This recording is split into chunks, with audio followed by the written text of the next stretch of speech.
Uh-oh. I'm just trying to see if this works or not. The answer might be yes. The answer might be no.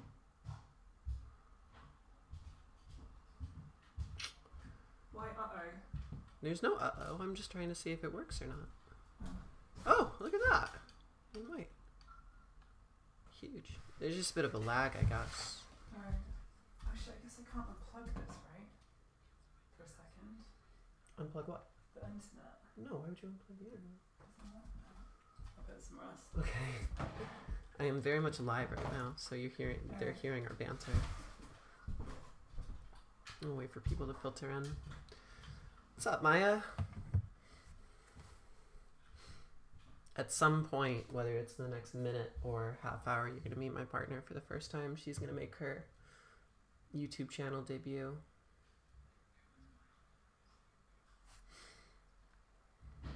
That's okay, though. We're here. We're doing it. We're around. It's DCL. It's DCL time. I guess maybe I'll just blow up my face cam for now. I don't have much to show currently. No, maybe let's not do that. I don't like that anymore. How's everyone doing? I'm doing okay. I mean, am still, Holly and I are both very much in the struggles of moving and stuff still. So that's a bit annoying and frustrating. It really is a long process. We still have to get tables, and the only reason I'm able to sort the internet or stream today is because obviously I just got internet, but I wanted to stream from another room, but the internet didn't reach that room, so I'm streaming from our living room, which was a very impromptu thing. I wasn't gonna stream. I just gave up. I was I'm not gonna stream, and then my partner was like, "You better stream." So you all have her to thank, and not me. I didn't want anything for you all. I'm just kidding. I love you all. But yeah, I just figure I had two options, right? I could have either A, made a separate video for the rest of the season, or I could stream, and that way I can interact with people if they have questions about my run or anything like that, or what it's like to play in a team tour, or my thoughts on the Gen 8 meta or anything like that. What's up, Thriller? But right now I'm just chilling. Moving's going okay. Yeah, moving is going fine. It is just a lot. There's a lot of stuff to do is basically just the situation. So, that's fine. We just got the internet today. Our oven broke down on day 2. We just got that fixed today. We want to decorate a bunch and do all that type of stuff. Yeah, things of that nature, Otherwise, it's going okay. Holly, do you want to say hello to the stream? Sure. Say hi. Here, I'll show the actual camera so you can see. Stream. There's 7 people watching. People are just filtering in right now. Hey, gang. This is Holly. She's hey. Beautiful. She's my partner. We live together now. Life is good. Hi. All right. That's enough of that. We don't tolerate homosexuality on this channel. Oh, people are already saying hi. Everyone says hi, Holly. Cool. All right. Well, here we are. We're just doing things. We're vibing. So, I think the general structure of how I want to do this is I want to make this consumable, obviously, for people who want to watch the VOD. So I'm probably gonna do the games that I haven't covered yet. So week 6, week 7, and any bit of playoffs. I won't spoil how those went. What's up, Marcus? And then after that, I can either go back to old games and show sets and strats that I didn't get to show off to you all before. I can answer questions. I can give raw and unfiltered thoughts on things about Mons and, I don't know, things of that nature. it's really up to you all. Like, you all give me some direction in the chat, and I will abide. But I think the best way to start is just to recap the games that at least this channel has not seen. So I think I'm gonna do that. And I think I'll just like get into it now, and just, you know, as people sort of filter in, they can watch. So to recap, first 5 weeks are up. I think by week 6, our team Cabal was in a position where we needed to basically win out. Like, the team needed to win out, and obviously I was a huge part of that. Were there any sets you didn't get to show off that you really wanted to? There were about 80 sets that I didn't get to show off that I really wanted to. There's a ton, and I have all my teams loaded up in the team builder, so you'll get to see it. I'm going to go through the actual games that were missed first, and then maybe I'll go back and show some of the sets, because obviously I couldn't reveal some of the sets in the videos because I didn't want to like reveal information or anything like that. But we're going to go to game 1. So this was week 6. This was versus Phantom Thieves, and it was versus C. C is mostly an ADV player, actually. She's not really a draft league player. But I think she was also undefeated heading into this. I think she was 3-0. So it was obviously a very tough opponent. I think she was having very much like a breakout run. And yeah, it was going to be a tough one no matter what.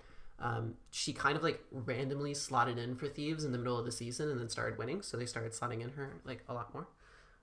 So I knew that I would probably be most likely facing her. But she used this team instead, which is like a Zygarde Mew team, rather than the team that she had usually been using, which was like the more successful Gen 8 team of Thieves, which I think had like the Aegislash and the Volcarona. And then we're back with SS1, so more G-Darm shenanigans and Kartana and things of that nature. So yeah, that's where we were at. The matchup was very interesting. I actually thought the matchup was like okay for me. This was, for once, a decent Necrozma matchup. The dark type was Crawdaunt, which didn't come. The other one that didn't come was Crobat.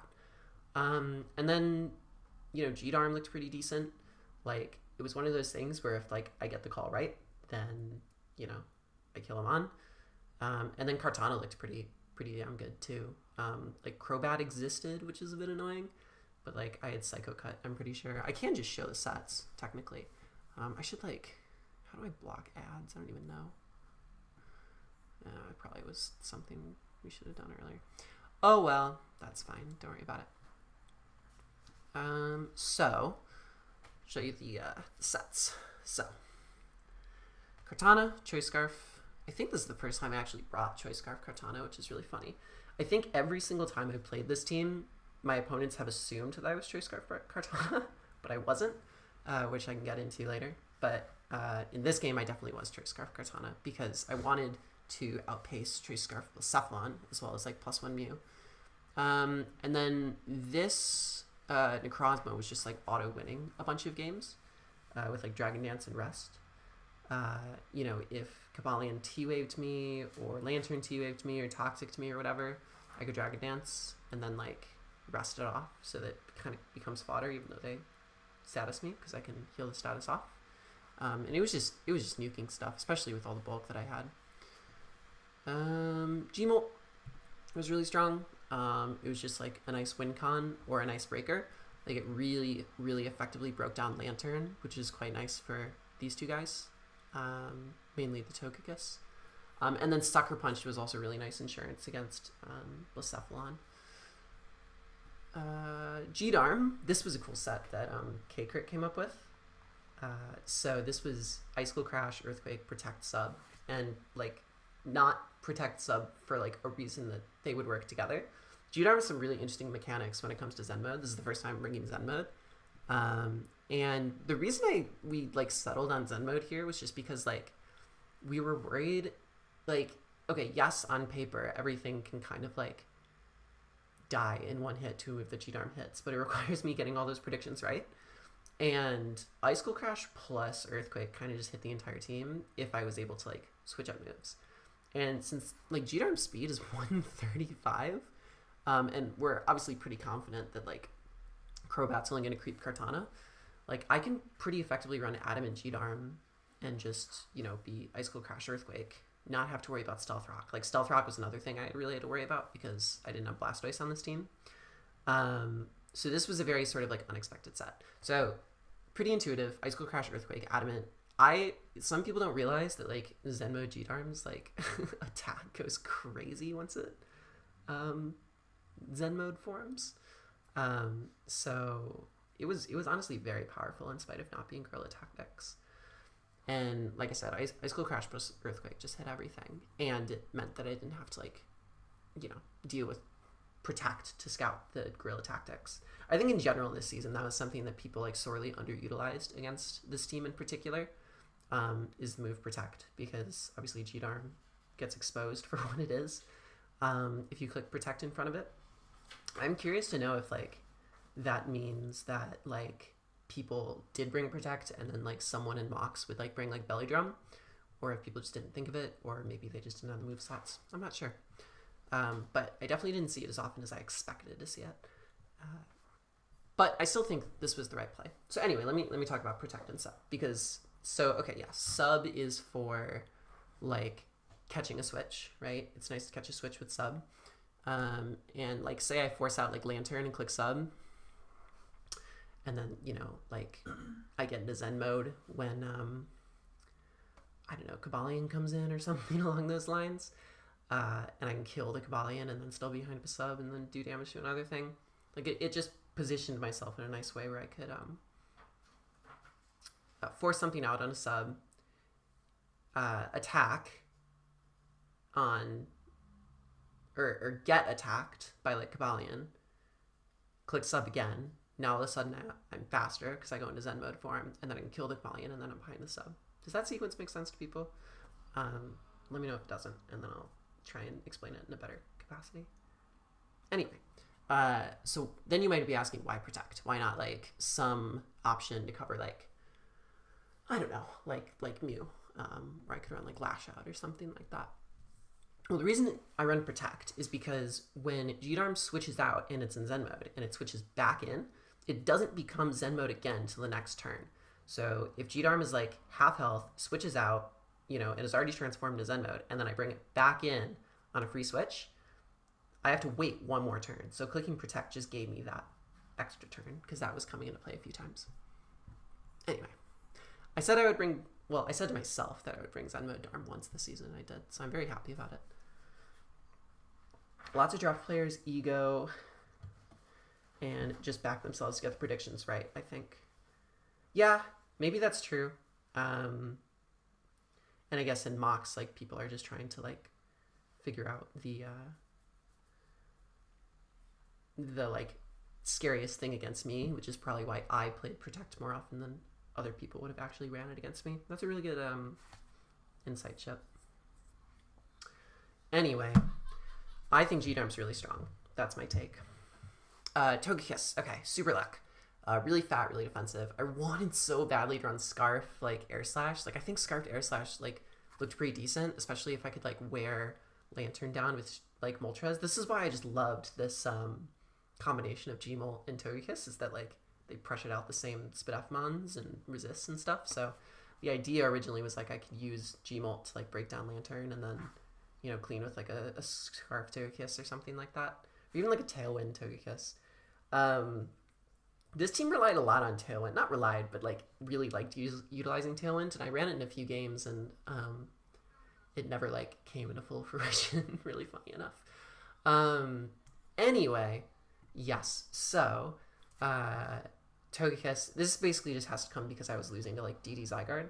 Zygarde's one of those interesting Sword and Shield mons that maybe I can talk about later, but like it is really low priced for its actual value. It's a really strong guy that has like a lot of win potential, but it's not drafted very often. So it was interesting to see it in this situation here, and the fact that it made me turn Togekiss from what I thought had like a pretty decent offensive potential to basically forced Fizdef was pretty sad. Mox can give false info on sequences. I definitely agree with that after this season. Like something I learned this season that I think I had to learn very early on in order to like succeed was like not to take Mox too seriously. Like especially if you're mocking someone who's already mocked you once before and is like, oh, that team I brought for the first time wasn't very good. Let me bring another team against you. Those mocks are so scuffed. Yeah. It's the same for Meloetta. Yeah, that makes sense. Yeah. Okay, so anyway, forced Fizdef Togekiss because Zygarde makes you sad. Encore, like, covers a second DD. I wasn't really seeing DD Stone Edge. Well, I was. I guess I was seeing DD Stone Edge, but, like, I still lived the hits quite well. Anyway, dedicated lead Stunfisk. This covers lead Zygarde. The idea basically with the Stunfisk is just to click Yawn and then get up rocks. So if I click Yawn on a Zygarde's 1,000 Arrows, and it's not banded, I'm never 2KO'd. If it is banded, then it has to choose whether to sleep or let me get rocks up. Otherwise, I get a guaranteed like Yawn versus Stealth Rock, Yawn and Stealth Rock versus everything else. So that was cool. This was the team. So very long-winded explanation, but that's what you all literally asked for, so that's what I'm doing. People are afraid to draft grounds that don't get rocks in 8-mon, even though they prob shouldn't be, since Zygarde's amazing. That's true, but I also think there's some level of truth to that, especially in Sword and Shield. Like, in this case, I think it's a decent team that works out because the rockers are Cobalion, which is a pretty, like, nice rocker, and then, like, Mew, although you never really want Mew to rocks. So I feel like this team maybe would have benefited from, like, a different rocker instead of, like, Bulu or something like that. But, it's fine. Yes, G-Darm plus Cart is incredibly demonic. And I can speak more to that later, but basically the fact that you have two insanely powerful physical breakers that, like, threaten, word sentences that threaten all of his Defmons is a lot. Compression is hard unless you get Cabal Yuxi. Yeah, exactly. Well, and again, like, or you can just choose to build the type of team that I built and just ignore certain aspects of, like, you know, needed check marks and things like that, and just build, like, a weird offense team. I think Zygarde has a place on that. Anyway, let's do it.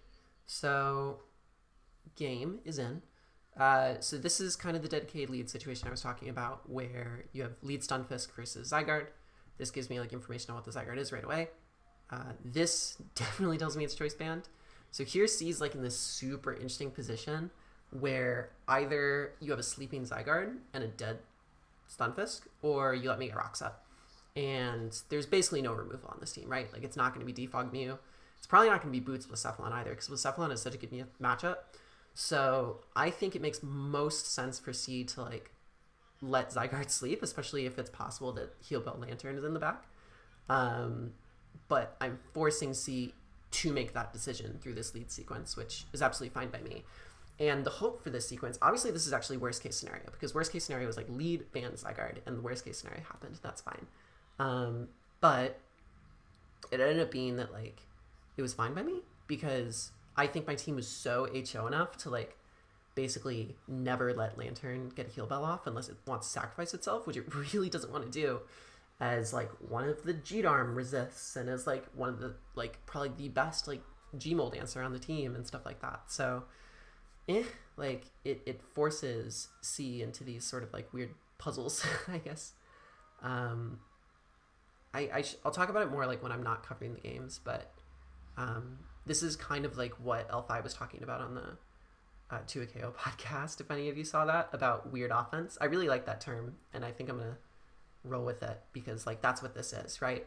Is I've now sort of forced C to make a decision that she has to grapple with. Is, okay, first decision, sleeping Zygarde for Stunfisk, or non-sleeping Zygarde in exchange for Stealth Rocks. That's decision number one. Both have their consequences, right? Decision number two here, now that, like, Lantern wants to Heal Bell the sleeping Zygarde, is, do you eliminate your best defensive check to my two flying types, which you really want Lantern for, in order to Heal Bell banded Zygarde, or do you not do that and just, you know, have Zygarde as nothing, as asleep, as dead weight?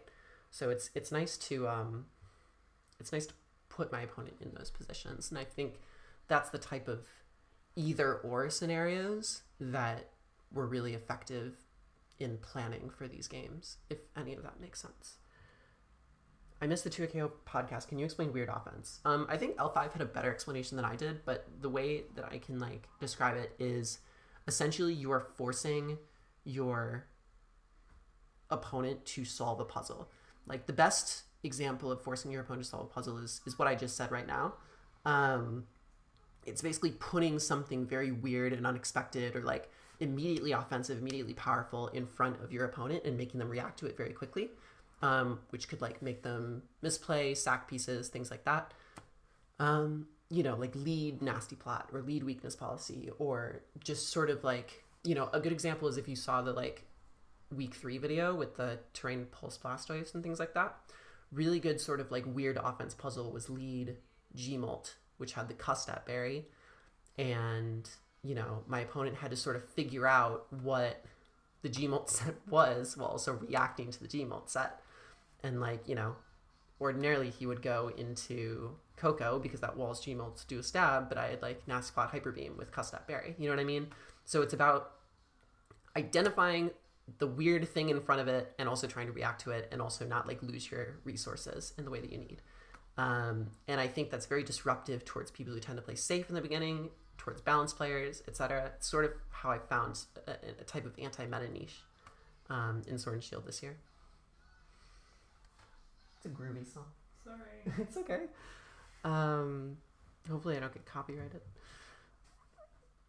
I can't even pick it up on the mic. I have no idea. I have no clue. Anyway, yeah. It basically puts people in uncomfortable situations. Like you're constantly trying to put your opponent in uncomfortable situations. And the real way I make it really good is I play really quick. So if like they're making those decisions while their timer is going down, that creates added effect. So weird offense kind of like eliminates the need to have like certain, you know, necessary grounded poisons or like, you know, like certain removal or certain speed tiers, because you're just like kind of putting puzzle after puzzle after puzzle in front of your opponent rather than like trying to like have some kind of coherent balance structure, if that makes sense.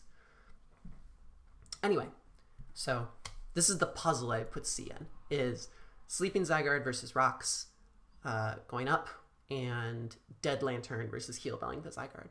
Those are two sort of puzzles that C has to identify. Now here's another puzzle that C has to identify, right? Or another, you know, weird offense trick is Zygarde is now asleep. This is the consequence of C deciding to let the Zygarde sleep. I could be the really, really strong, you know, Darmanitan, right? With Guerrilla Tactics and Choice Band or whatever. C has to decide what to go into. And if C makes the wrong decision here, you know, say C goes into Lantern expecting Icicle Crash and I Earthquake, that's really bad. Say C goes into Air Balloon Cobalion on this turn and I get really bold and clicked Flare Blitz, that's really bad. So C is always in a weird position where there's some possible way for this to go wrong for her. And, you know, if it doesn't go right for me, say I get the call wrong, I'm still doing a ton of damage. So the risk on C's part is much higher than the risk on my part when reacting to these sort of offense tricks. Hopefully that makes sense. Anyway. However, there's another layer to this puzzle, right? Which is that I'm not even Guerrilla Tactics Darm. I'm the Belly Drum Darm. So C makes the call of, okay, I'm going to go into Cobalion, and I click the sub. Now, anyone with the right mind here would say, this might be Belly Drum, and if this is Belly Drum, I might just lose, especially if it's Salic, right? So C has to taunt here, and I get Earthquake, and that's great, because now that was a wasted turn on C's part, and I can just Earthquake again, and this, you know, kills the Cobalion. And what I love about this sequence is, yeah, could I have just been, you know, the banded cheat arm and killed the thing there? Yeah, maybe. But, you know, it meant I didn't have to make the prediction. So it was all safe for me, all risk for her. Mew comes in. I just go right into Togekiss and find out that it's Meteor Beam, which makes sense. My team is like quite rock weak. So I just kind of die, which is really sad. I wanted Togekiss to do something this game. But obviously, like, it's least valuable mon here because of Sleeping Zygarde, right? But it just means I have to commit to, like, really, like, nuking the shit out of Lantern the first opportunity I get. But Moltres can come in here, get the Berserk boost from the Thunderbolt, and literally KO back the Mew, which is great. And now here I was really hoping Blacephalon would come in, but it's just Lantern. And I just have to go hard G-Darm, and Volt Switch happens.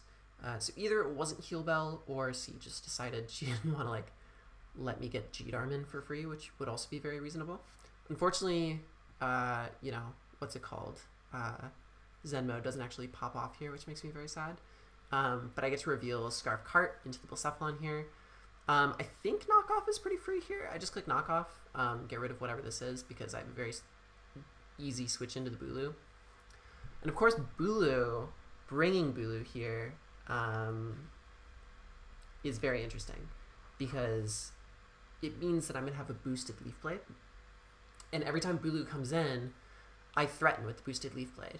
And even though there's 2 resists, you know, Leaf Blade, Kartana, and Grassy Terrain, once I start getting Beast Boost, is a very viable win con for me. So C has to be very careful of this, but I am very much locked in. I have to switch out here.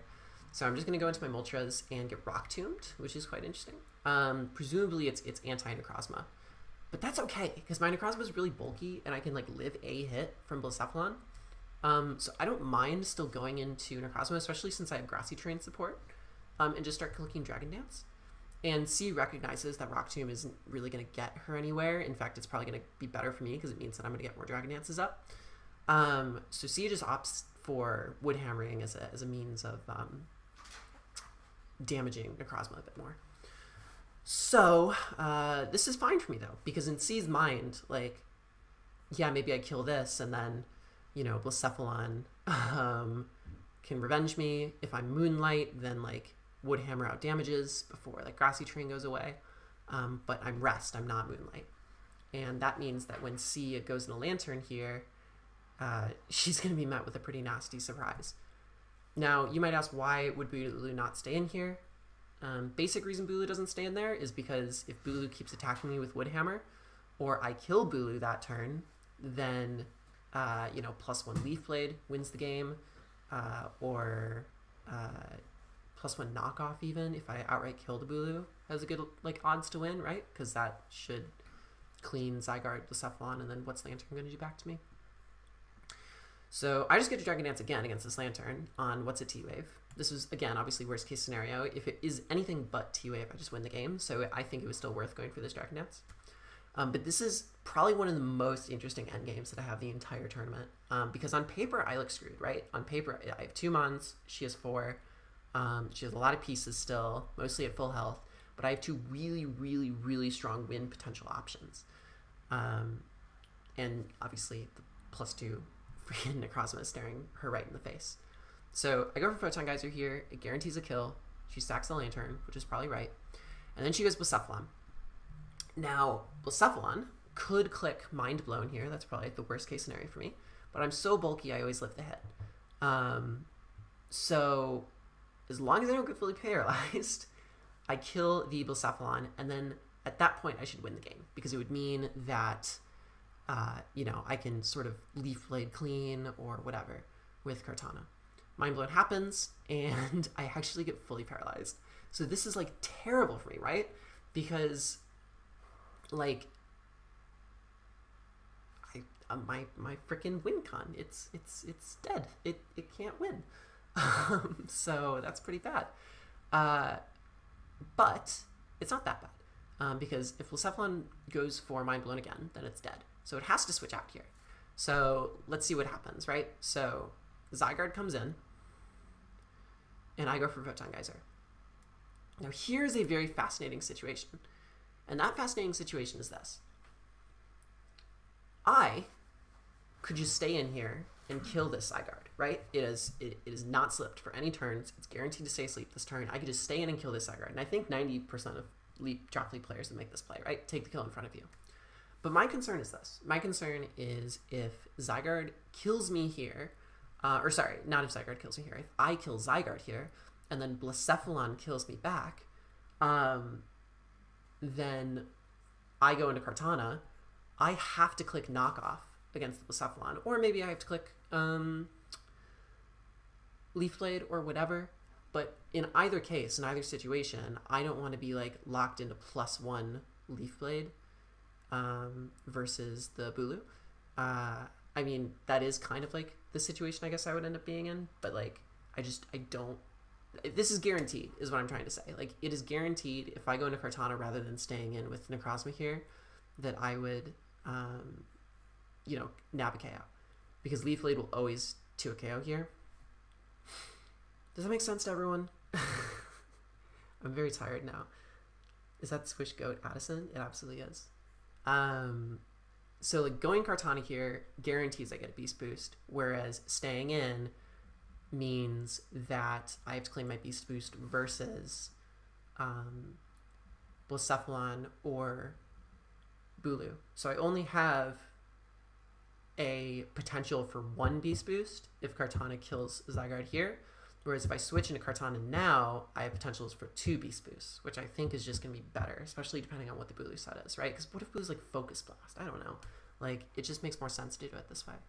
So I go into Kartana here, again, because it's safe, right? And there's a sleeping Zygarde, so I just attack it, go for Leaf Blade. And then Blacephalon comes in, kind of Hail Marrying, hoping that I'm not Scarf. And it's dead. And then Bulu gets to come in, and I get to Leaf Blade the Bulu. And again, if, I didn't make that play, then I would have been +1 in this situation. So I think, generally speaking, it was just safer. That's my take. Maybe I was fine either way, but I think that was probably optimal, is kind of the way that I put it. Does that make sense? I'm saying, does that make sense? Cool. That makes sense. Awesome. Thank you. I appreciate the nicknames. Bulk Up Triple Axel Mew was giving me a ton of problems here, actually. It was giving me so many issues. I remember hating you, Scion. I was so annoyed. Anyway. So that's the week 6. And for context, I thought we had lost this game. I thought we straight up lost this game. Speaking of Scion, because I think we were down 1-4 at the start of the week, and we needed to technically we need to win this week, but tying at least still gave us an in. And then Scion won his game, so we were 2-4, and I was like, wait a minute, okay, if I lose this game, our entire team is fucked. We're out of playoff contention. If I win this game, then we stay in playoff contention. So I was terrified. Yeah. Do you think Weird Offense works outside of 8-Mon? Yeah, I think so. I don't see why it wouldn't. You know what I mean? I think in 11-Mon, you have more flexibility to load multiple playstyles onto an overall draft, right? Like, if you had, say, these 6 Mons in an 11-Mon team, you probably could pick a Fat Poison or a, Regen Core or whatever that would support it well if you wanted to do balance mode, but it wouldn't stop you from bringing these 6 in a different matchup where Weird Offense makes more sense. I think in 11-Mon, the major sort of factor is that you open yourself up to different modes, whereas in 8-Mon you're kind of committing to a certain type of mode, or maybe 2 types of modes. But it's a playstyle. I mean, Weird Offense works on 11-Mon just as much as defense works on 11-Mon or HO works on 11-Mon. Is there different viabilities based on matchups and generations? And I don't know. I guess Weird Offense might be stronger in 8-Mon because teams maybe have bigger holes to exploit in terms of type weaknesses and stuff. For Gmult, Togekiss, if the only flying resist is Lantern, versus an 11-Mon where there might be 2 flying resists or something like that. Maybe it's better in 8-Mon, but I think it can still work as a mode in 11-Mon, especially if you're bold in predicting what your opponent brings and doesn't bring. Anyway, that was week 6. Shout out to Super Epic Ampharos. It's always nice to face other women in the community. Alright, time to talk about Theo. This is I was complaining to Holly all week about this. I did not enjoy this. And I was honestly, the upside of not having to play Armory a second time was that I didn't have to play Theo a second time, because I was straight up dreading that. Yeah, also the drafts are very different. Anyway, Theo, Mr. Stallman, fucking insane. So, before I go into what this team was, what's up, Bull? Before I go into this team, I kind of want to show you the other team that I was going to bring. because up until like Friday, I was gonna bring a completely different team, and I was gonna like basically match his playstyle. I was gonna bring stall against stall, and I think the game was slated to be. Oh wow, these are pictures that are funny. I was slated to basically just try to stall him out, like literally PP stall him out. I had a mock with K-Kirk that lasted like 35 minutes when I was trying to do this. But hey, let me see if it's pinned actually. It probably isn't. One second. I'm going to show you the team. So basically the idea was, originally for like most of the week, the idea was that I would do really fat, really stally type stuff. Yeah, it was this team right here. So it was choice band G-Darm with like everything else being really fat. So like Rocky Helmet Kartana for the Melmetal, you know, fat Stunfisk is like a Latios answer. And then like the entire mocks just boiled down to who stalled who out of heal bells first. And it was just about like T-waving / flinching down the opponent. So it was like spam T-wave while he spams toxic, heal bell the status away. Whoever runs out of heal bells first wins or loses, because either I get toxic stalled or he gets paraflinched to death. It was kind of the idea. And I thought this was a good strategy because his heal bellmon was Clef, which typically comes in against Togekiss Moltres. So it had a lot of like possibility to never get the heal bell off if I was able to just kind of paraflinch it down, especially since I like taunt with Gmult. So this was the idea originally with this team, was to do a really sort of fat mode against the fat. And as I was dreading the possibility of this game existing, I basically decided I don't want to do this. I will lose. I will lose like my mind. And the other thing about Theo, and what makes battling Theo so hard, for those of you who don't know, Theo is like known for being like the best stall player in Swish, or maybe like in Draft League in general. So was this league free Terra or not?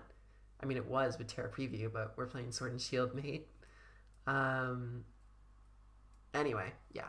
So the idea was, I can even show, you know what, let me show the mock. I mean, I'll speed through it, but it was so funny.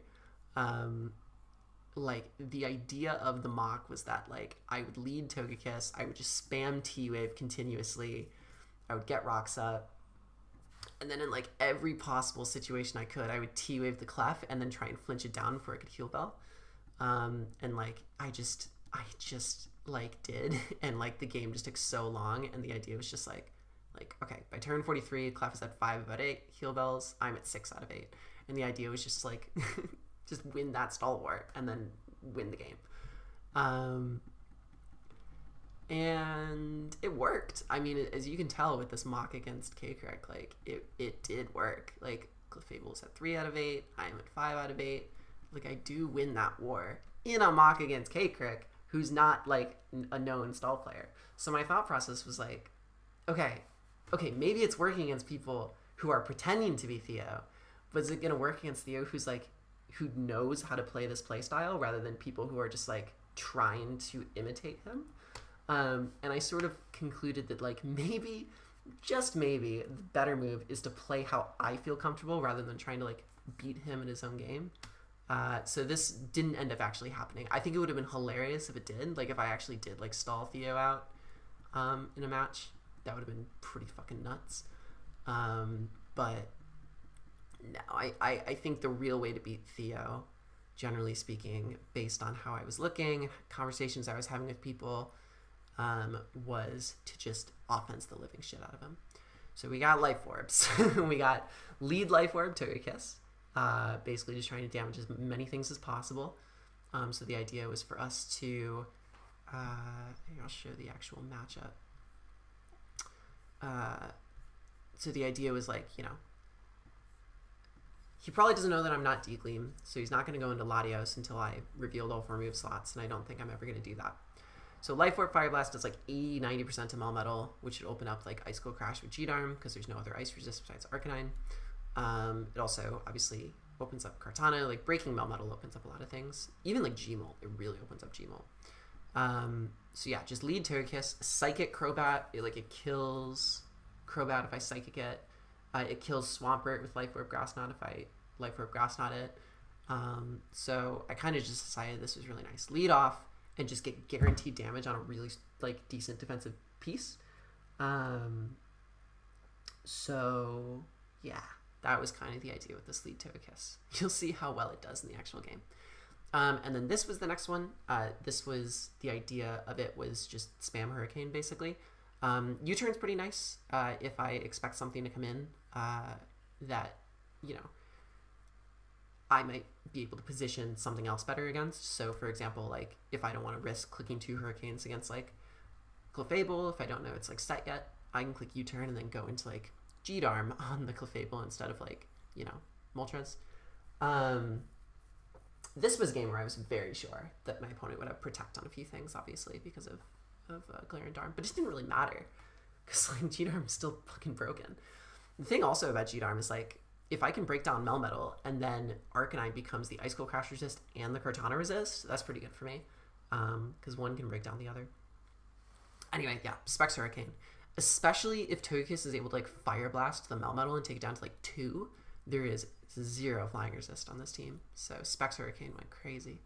And then I showed you Banded G-Darm. So we're talking Life Orb Togekiss, Specs Gmold, Banded G-Darm. Very different from the first team that I showed you. And then Life Orb Blastoise. This was a really, really funny set where Surf into all that attack Iron Tail basically killed most Clefs. But it required me hitting Life Orb Iron Tail. But I still sort of felt the risk was worth it, especially if I was risking Hurricanes at that point. And I gave myself a few opportunities to hit it as well. If I didn't hit it that first time, maybe I'd be able to hit it the second time. Shell Smash, yeah, Unaware Clefable is pretty obvious, but if I Shell Smash and then click Surf and then it clicks I don't know, Moonblast, and then actually because of Unaware it ignores the Shell Smash drops, so it just does neutral damage, and I Iron Tail again. Then I beat Clef, and then I am still Shell Smashed up for the rest of the team. I don't even need speed to outspeed the rest of the team, so works out. Power Room Necrozma, so again, we're just nuking things. Max Special Attack Modest with Meteor Beam to try and nuke shit. And then Scarf Kartana. Scarf Kartana was basically mandatory because I needed some meads to outspeed Latios if it was some kind of Scarf set, or not even Scarf, if it was just Calm Mind, I needed some means to outspeed it. So it didn't look good this game because of Arcanine, but I still had to bring it. And weirdly enough, Defog was so nice on the Scarf set because I wanted Blastoise to be offensive. So Defog Kartana, if the switch into Arcanine is so unbelievably obvious, and I'm not even bringing rocks this game, so knocking off Arcanine doesn't really get me anywhere. Defog is a really free click, even though I'm Scarf. So, yeah. Hot take: the hate on Switch is exacerbated by terrible color scheme it has on docks. Maybe it is. It looks so murky. I don't know though. All right. So this is the game against Theo. The game that is either going to be about 80 million turns or about 5 turns. We'll see how it goes. So let's take a look at this turn 1. Turn 1, Melmetal Togekiss. Insanely nice opening for me. Way better than the lead versus C. Because I'm Life Orb Fire Blast. Even if this is Spit F, if I click Life Orb Fire Blast and do 85% to this thing, there is no more Specs Hurricane resist on this entire team. There is, a Mon that could take a Blastoise hit or 2. Very, very much chipped down. There is one of the 2 Ice Cold Crash resists very much taken down. And the other puzzle I'm putting Theo in here, just off matchup with G-Darm, is if I manage to get G-Darm in against, say, something that won't have Protect, Crobat, or even Latios potentially, because I'm guaranteed with my AVs to live 1 Draco. And I just hard call the Arcanine or Melmetal and click Earthquake. He's always going to be in a tough position. So G-Darm had an insane matchup here, even though some things could still have had Protect. Also worth noting that Theo did not bring Swampert. He brought Sableye. I saw Swampert a little bit more often in mocks, but Sableye probably was optimal because it was really nice for the Necrozma, and I brought grass coverage on the Togekiss, Grass Knot. So anyway, lead Togekiss. Idea, break down Melmetal, that way Blastoise. Kartana. Literally everything on my team is opened up if this Melmetal takes this Life Orb Modest Fire Blast. Are you all ready? Are you all ready for this? Yeah. Yeah. Yeah. So I'm playing like 5v6. Yeah, when that happened, I was very much like, yeah, I mean, yeah. I should have just been Flamethrower, but it made sense for me to do Fire Blast based on certain calcs. So that's just how it went. Anyway, so we're playing 5 versus 6 versus Thea, which is terrible. It's horrible. Like, I'm in such a bad position after that. But I did it to myself. I ran Fire Blast instead of Flamethrower, so I have to deal with the consequences. Anyway, we're still going to try and claw back. So how are we going to claw back? Well, we can't go into G-Darm because it doesn't kill. We can't go into... Yeah, believe it or not, Melmetal's insane. Bandit Adamant Earthquake from G-Darm does not kill Fizdef Melmetal. So that's not even fucking a safe play for me to do right now, which is crazy. Blastoise is obviously not a safe play. Moltres can't be a safe play. Kartana can't be a safe play. So literally my only option is Necrozma. And I was really hoping I could use this in the mid-game to break or even win. But I don't get to do that. I just have to attack what's in front of me. So I'm going to go into Necrozma, accept my fate. If this is weakness policy Melmetal, then like I'll just fucking cry and that'll be it. I just have to go for the Heat Wave. Hope it 2 KOs, which definitely does. Delarian Bash does about half. Pretty annoying.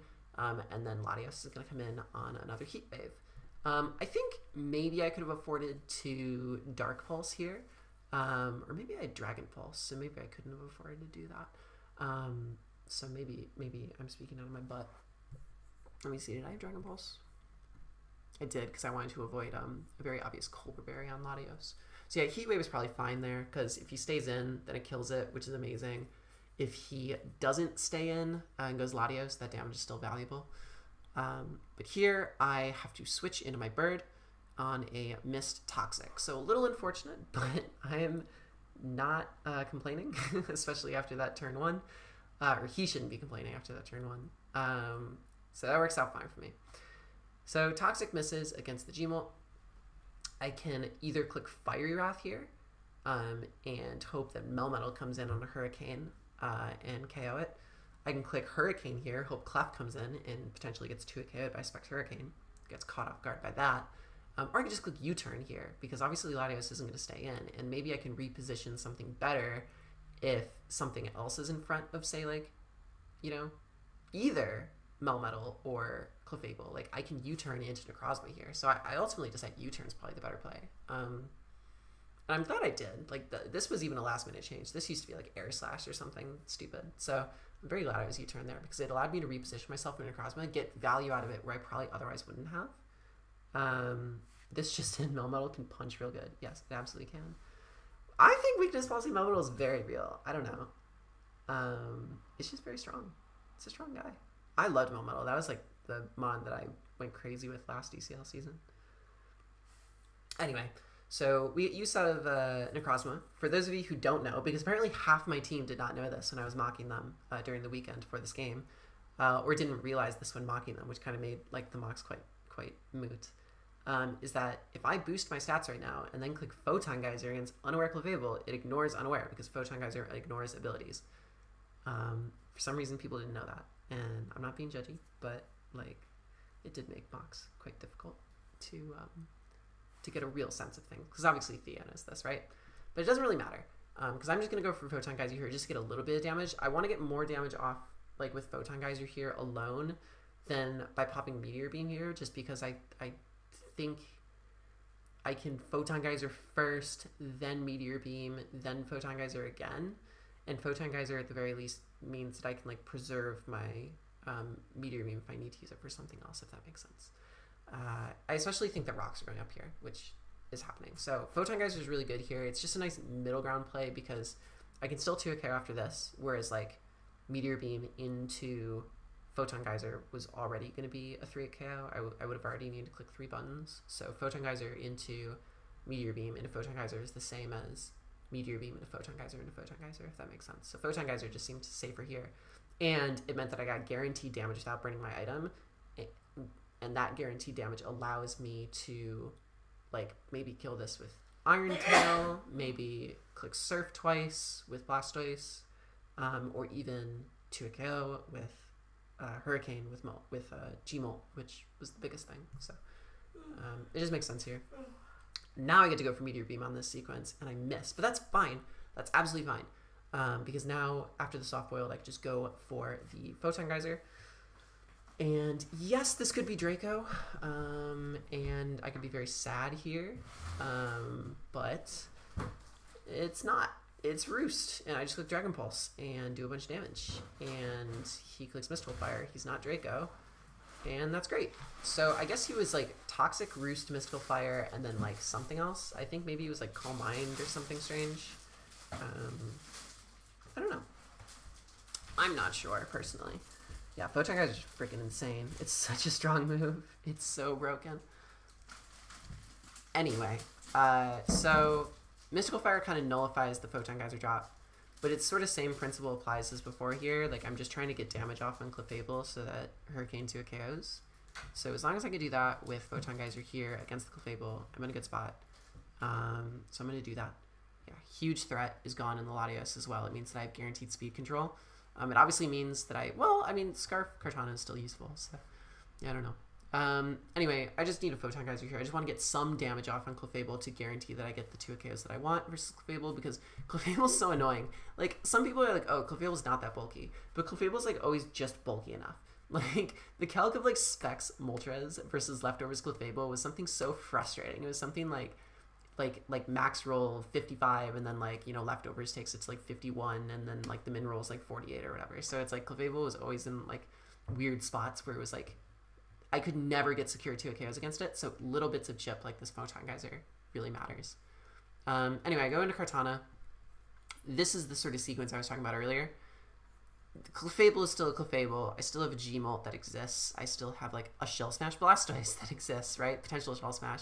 So me going to Kartana here is like, okay, this is the most obvious Arcanine switch in my life. Like, there's no universe that Theo is not going to play safe and go into Arcanine this turn, and randomly click Flamethrower here, like sacking the entire game and like Clefable die. So I make a very like what seems like a good prediction, but I feel like this was a very safe prediction by just clicking Defog and Arcanine. That's going to open up G-Darm and Gmolt again, since obviously I'm not boots on either one of those things. Then I can go back into my Gmolt. Now I finally do get Toxicked. And now I just click Hurricane freely. It's going to 2KO this Melmetal. Thank God I got that Heat Wave chip earlier in the game. But now this becomes quite awkward because at this point in time I have to land Hurricanes. I'm very lucky and land those two, which is great. But now Clefable comes in. I'm going to switch into G-Darm because obviously Clefable is going to soft boiled here.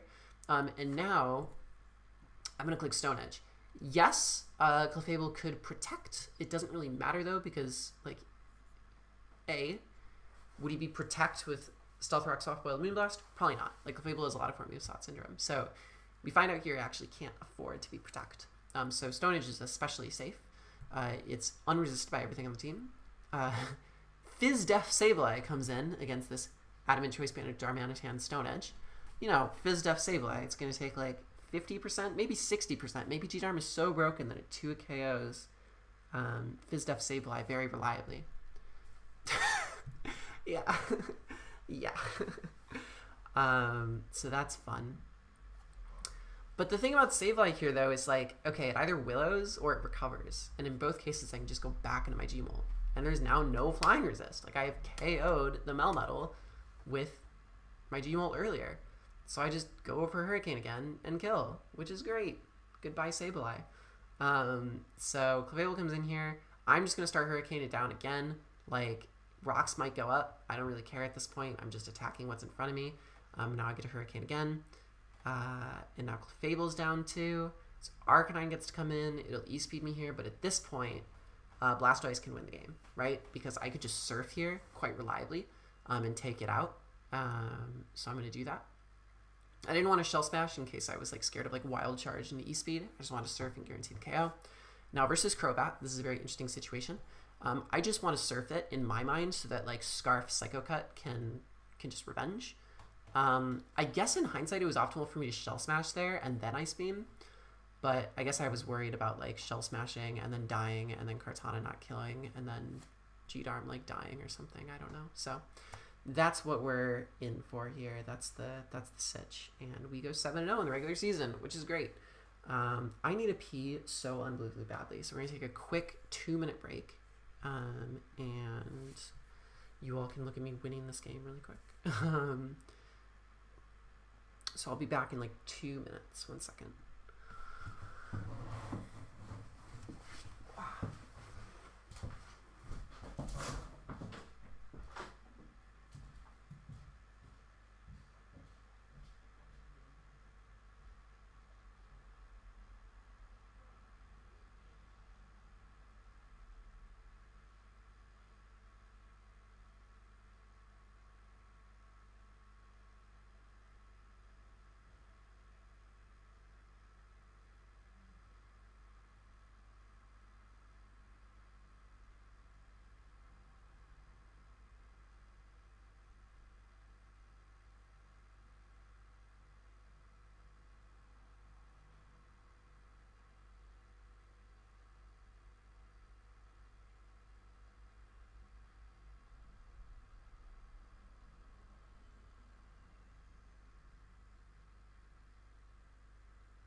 Okay, gamers, I'm back. Where's my webcam?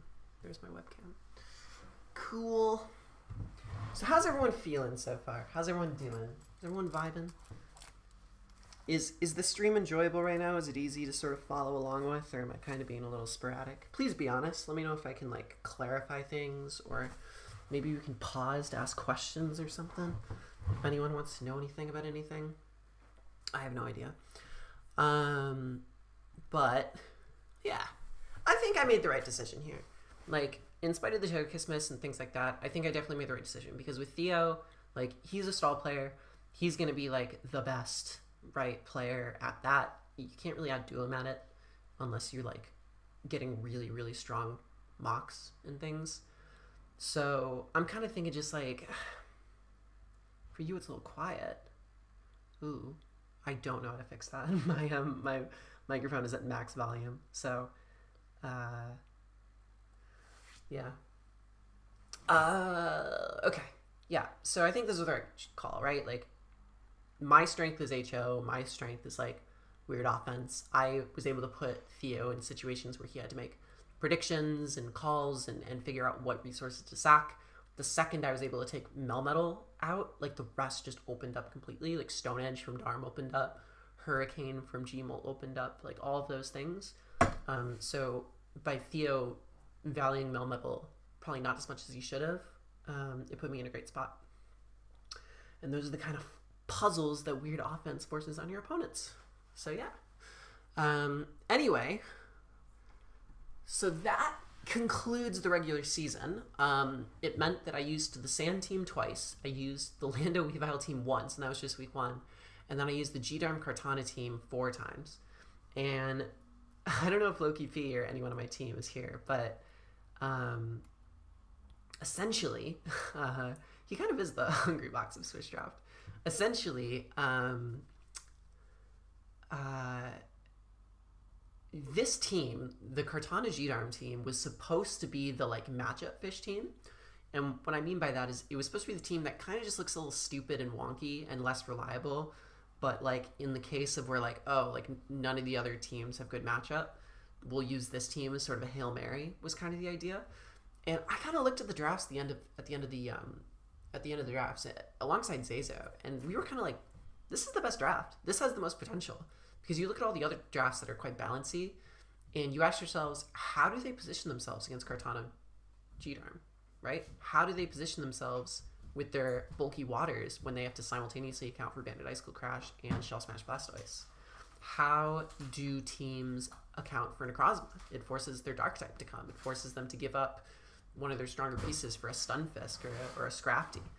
And then, additionally, how do you deal with the double flying core, right? The Gmult plus Togekiss? Like, they might only have one electric type or, one really Spadefmon, right? So if they have to deal with double Nasty Plot, that's tough. So in a way, I had 2 Mons for every 1 check in like multiple forms with this team. And we decided it was the best one. And honestly, at the end of the day, I agree. Like, this team went 4-0 at the end of DCL. Obviously, the other teams went undefeated too, because I went undefeated. But this team, it took the most time to figure out what the right build was. And honestly, some of those weeks were quite stressful. But at the end of the day, I think the team won quite dominantly frequently. And I think it speaks to the type of mode that the team is versus what the standard Swish meta is, right? It's a very anti-meta team, is what I'm trying to say. Whereas when I was playing with like the drill team, for example, it used some weird mons that you don't really see in Swish, but I was still playing quite like balancy. Same with the other team versus Skyhorse. Like, I wasn't playing like super HO with the other guys. Anyway, I like this team a lot. G-Darm was really fun. I enjoyed it a lot. I've actually never used G-Darm before this tournament. Togekiss, in spite of like falling on its face during the end of the season, like, it missed Fire Blast and it like just died to the Mew and stuff like that. Just didn't do anything. I still loved it. It's my favorite team. So, or my favorite Mon just in general. Gmult went crazy. I know L5 has been doing sort of like features of different Mons in different tiers to figure out if they're good. Galarian Moltres went 8-0 in total. Like, not as like kills or anything like that. Like, Gmult was on someone's team in 8 games. I was half of those games. And the team that had Gmult won 8 times out of 8 this entire tournament. I think that's something to be looked at here. The other 2 teams, I'll show you what the other 2 teams were. I still have one more game to show you all.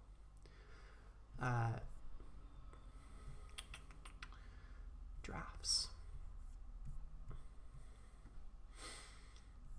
Can everyone see this? Can everyone see the 3 teams here under Cabal?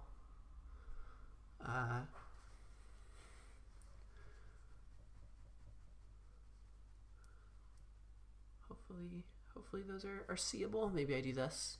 I do that.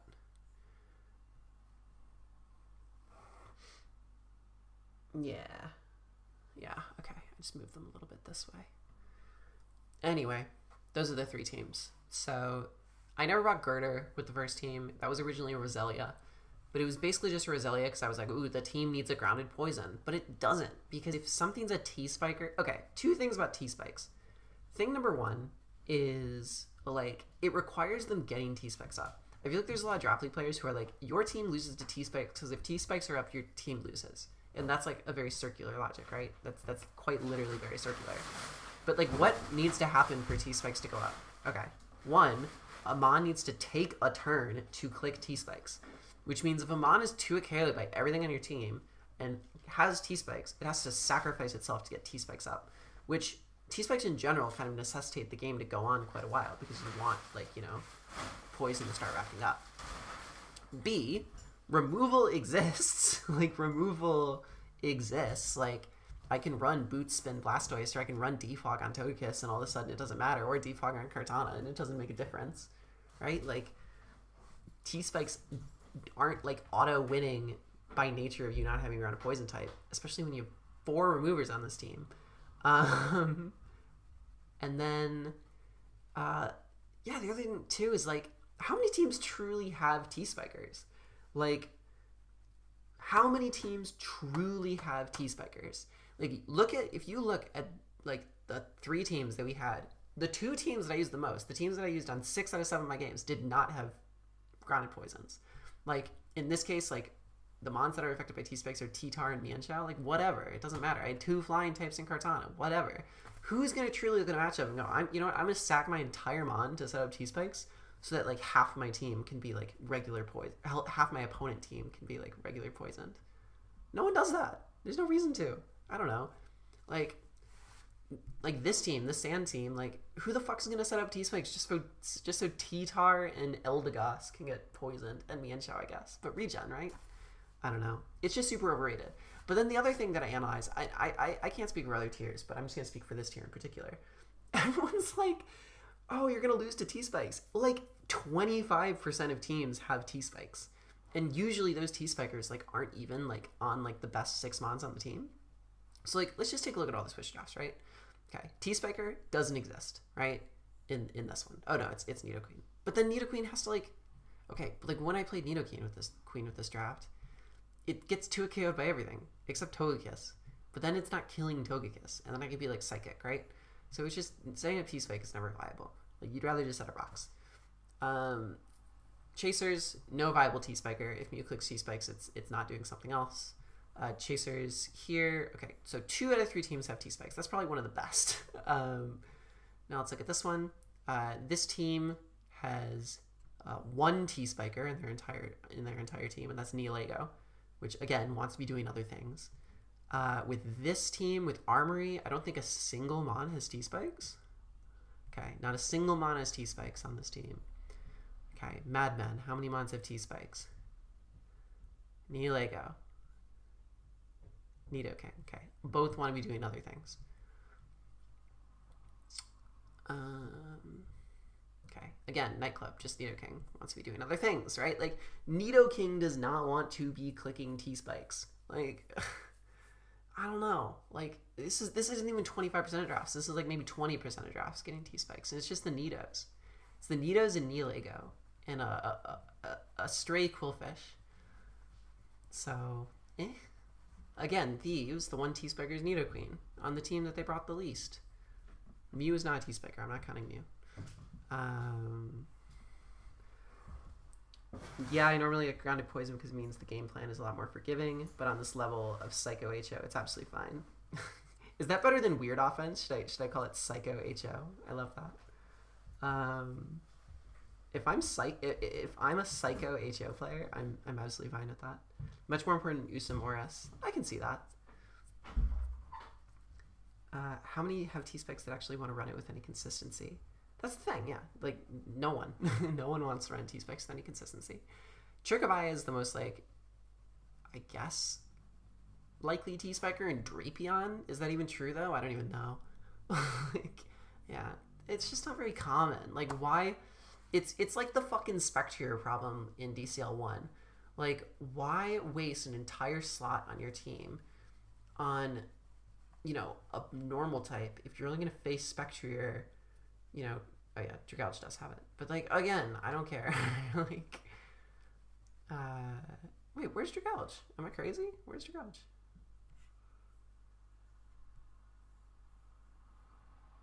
Am I losing my mind? Where's Dragalge? Oh, I guess on Nightclub. Yeah, I didn't see that one. Either way, like, it's not common enough to justify, like, making your team a 7-mon team. That's my take. Just remove the T-Spikes. Is my thought. Have I seen matchups for T-Spikes or Demon? Yeah, of course, because people draft teams that are really T-Spike weak and then they don't grab the Grounded Poison. But not every team needs to give a Grounded Poison. I'll be a little shady towards my team here. Like, basically, the reason that I was being shouted at to get a Grounded Poison with SS1 was because, oh no, Necrozma is really sad if it gets poisoned because it can't, like, you know, do Calm Mindsets as easily, or Dragon Dance or whatever. Like, it's not a reason to, like, waste the second slot. And even though Girder didn't end up coming to games, I think it brought a lot more value to the team in a lot of different matchups. Like, this team never faced a Kyurem, and Girder would have been really nice in a Kyurems. Anyway. So, what's my recap on these 3 teams? This team actually, I think, had a lot of potential. We traded Lurantis out for Magneton, and that was quite interesting. I think we would have brought SS3 into... Who would we have brought SS3 into? I think we were considering bringing SS3 into Thieves. Yeah, that was the original plan, was to bring it into Thieves. And kind of just hope that we could, like, win with Weavile, but I kind of liked SS1 better into Thieves. I think what we would have done is we would have brought... what we liked about SS3 and putting Magneton on it is it scared people away from, like, Celesteela, which was, like, really strong into these other two teams.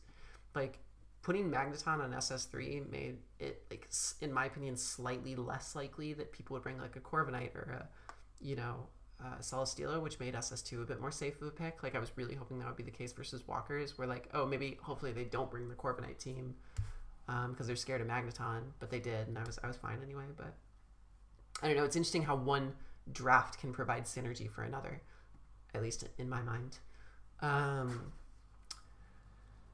Anyway, so that's one thing. We basically only brought SD Drake. Yeah, that's the thing. Like, that's what it's best at doing. It is the one mon I would be willing to hear arguments for T-Spikes, but it still has much stronger sets. It's true. Alright, so what's my opinion? Opinion 1 is that I loved this SS1 team. I think it was great.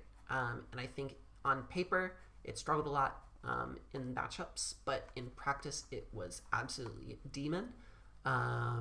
It was insane, and something that could never be represented in mocks, but was very represented in games, was the amount of mind games it forced, and that's not something you can truly see in mocks. You can only see that in the actual games. So people having to make quick decisions and react to things that are very unexpected, whereas when you're doing mocks, people know what sets you have. Like, it made that team very, very strong. It was also very easy to timer pressure with that team, I will say, which allowed me to keep, like, a really good pace. I liked the Sand team. I'm sad I didn't get at least one more game with it. But I liked Doublade. Like, Doublade was, like, the unexpected breakout star of that team. Even though it didn't, like, go crazy in the games themselves, like, Doublade was, like, sweeping, like, half my mocks. It was crazy. So shout out to Sword and Shield Doublade. It's kind of sick. And then SS3, I was a little bit less of a fan of. This was supposed to be sort of our, when we had flex weeks. I think Ray took it over in week 3 when we were flexing Sword and Shield, and then Greg took it in week 5.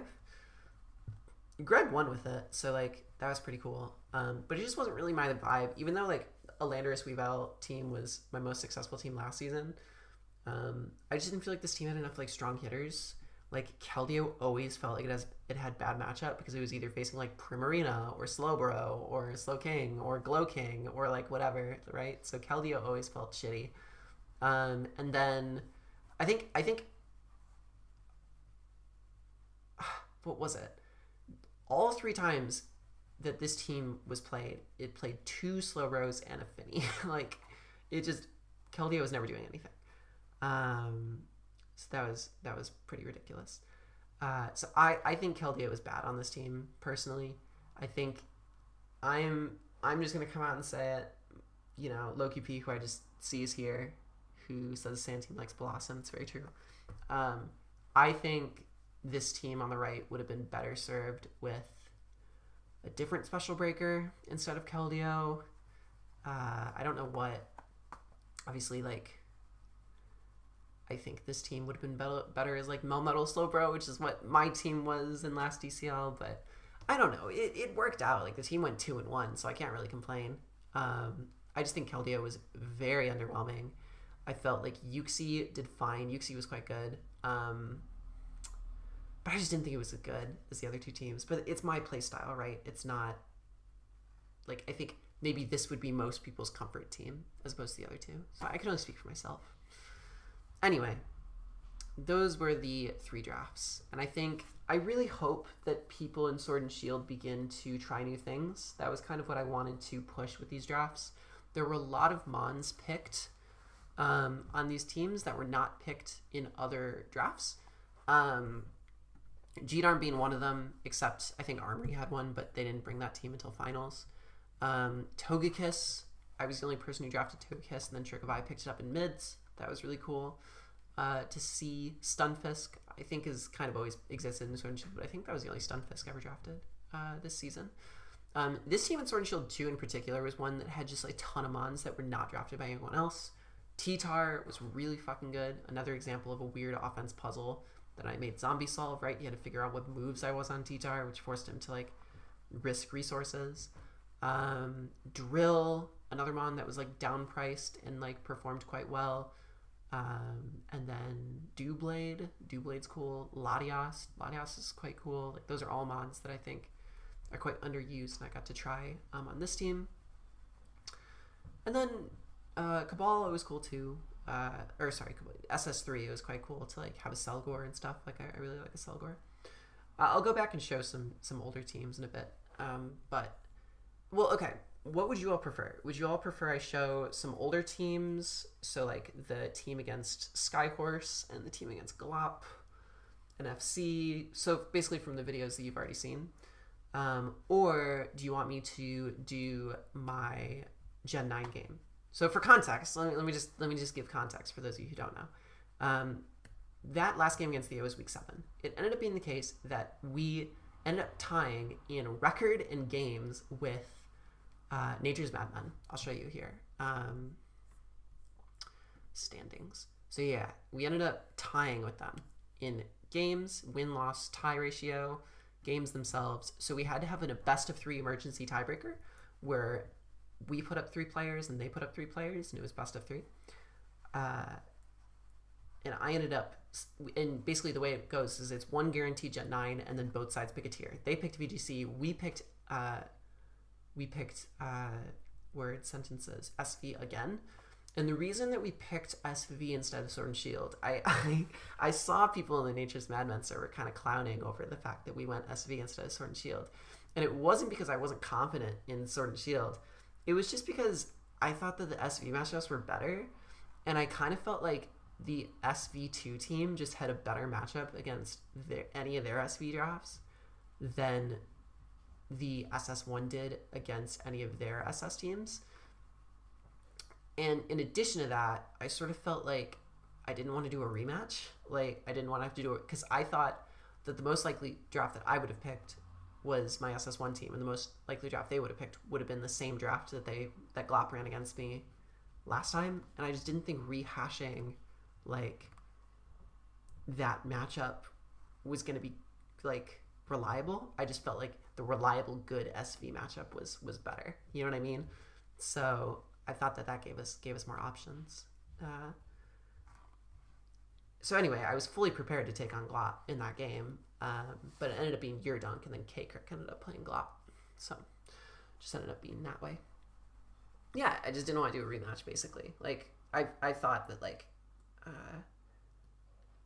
the matchups in SV were better, and I was quite confident playing SV, you know? Even though I'm not a big fan of the SV tier, I think I'm decent at it. Okay, so Maya wants to see the older teams. Does anyone else have a preference? I'll do the older teams before I do the Gen 9 match, if that's what everyone else is okay for. But it might take a while. If a few people say they want to see the Gen 9 match first, I'll do that. I'll give it another, like, 20 seconds.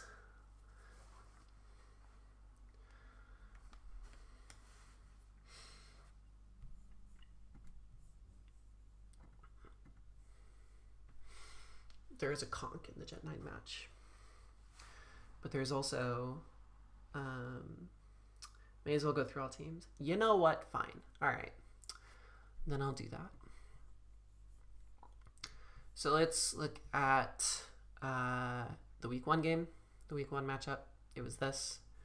Does this look right? Is this... Yeah, cool. So this is the week 1 matchup. So most of this was, like, able to be seen in the match. So this was like a really Spadef Landorus, which was number 2 carried by Hurricane with Zapdos. So I was able to, Sword Stance, Earthquake, Rock Slide, Explosion. Basically hit the entire team, got rocks up, did some really nice breaking because like the ground resist is Zapdos, which dies to a +2 boom, or just honestly dies to a +2 rock slide depending on the spread. And then Slowbro gets absolutely mauled by a +2 Earthquake if it takes rocks, or just +2 Explosion if I can kill Slowbro with like +2 Explosion. definitely makes Keldeo look decent, even though it's a fat Keldeo. So that was like pretty good here. What was the game plan? It was like dedicated. Okay, this was the dedicated lead red card Dragalge, where I tried to catch a U-turn lead Cinderace or a Volt Switch Zapdos off lead in order to bait out one of 5 Mons that isn't Registeel, and kill with Draco, which worked. It killed a Garchomp, right? If the odds are in your favor, go for the odds, right? If on turn 1 I could do a set that gives me a 33% chance to kill one of the 2 biggest offensive threats against my team, I'm gonna do that. So like, watch out. So yeah, red card was cool. I loved that shit. This was obviously the means of like getting rocks up. This was like the big breaker, Swords Dance, Earthquake, Rock Slide, Explosion. This was just outspeed things, click Ice Shard against like, you know, Scale Shot Garchomp and things of that nature. This was like meant to bait out Slowbro and was also really, really solid into Cinderace. Like it was just a decent Cinderace switch in. The issue, obviously, in the game, if you saw, was like that I let myself get toxic, so this set wasn't as effective as could have been, but in Mox it was going crazy.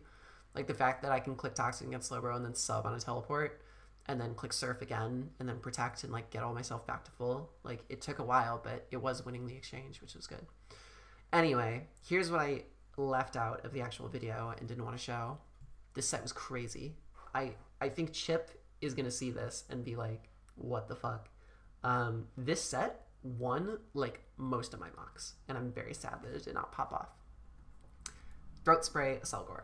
Obviously, like, you know, Throat Spray, Aselgor. It's very common. It is what it is. But Hyper Beam with +1 Throat Spray was KOing a lot of Cinderaces from full. So that was the game plan. It was also very good at like KOing Zapdoses if it like, you know, was Zapdos rather than Cinderace in the back. So, you know, if there were 3 Mons left and it ended up being like, you know, let's say the last 3 Mons in the back were Cinderace, Miltank, and Registeel, or Cinderace, Registeel, and Slowbro, or something like that, or Zapdos, Registeel, and Slowbro. Like these were all very common, like last 3 Mons that would exist in Mox. Even if I, you know, have to waste a recharge turn after killing the Cinderace or Zapdos Hyper Beam, it's not like Registeel or Slowbro are going to do much, like, you know, punish that recharge turn. Like they can't kill me from full even after rocks. So Hyper Beam ended up going crazy. Like +1 Hyper Beam was so strong. So yeah, that was what was going crazy in this game. It was fun. All right, controversial game. I want to preface this because I truly don't know if Glop hates my guts or not. But I think Glop is a very good player. I think Glop, like, you know, I think that week 2 game against Glop, you can watch it back on the bot if you want. Maybe I can go over it a little bit more with like full context, but like just Scarf potentially giving Chomp a punish late, but I guess you probably don't click there. Losing Chomp, exactly. It did suck, yeah. Just Scarf giving Chomp a punish late, but I guess you probably don't click that. What do you mean just Scarf, potentially?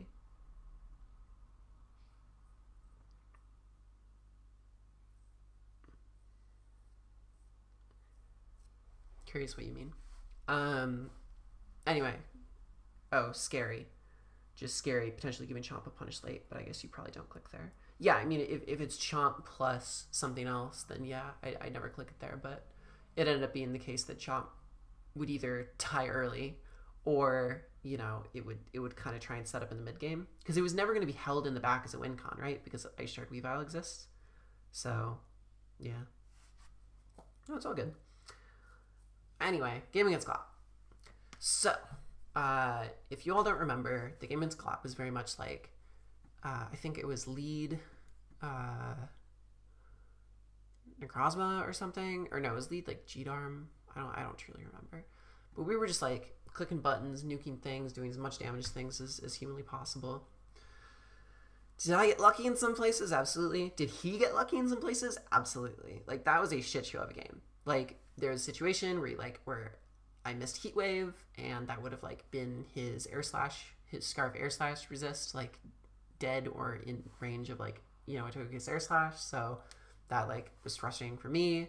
Missing Icicle Crash the first time made it so I had to get like a really good roll, and then he would have had to got and it allowed him to get rocks up with Uxie versus G-Darm. Like those were annoying hacksy things that happened against me in the game against Scott, but there were also annoying things that happened against him, right? The main thing being the fact that, you know, I had a, you know, Togekiss which wanted to like live hits, or at least like live one Stone Edge from Garchomp after rocks, and then click Dazzling Gleam, and he missed Stone Edge both times.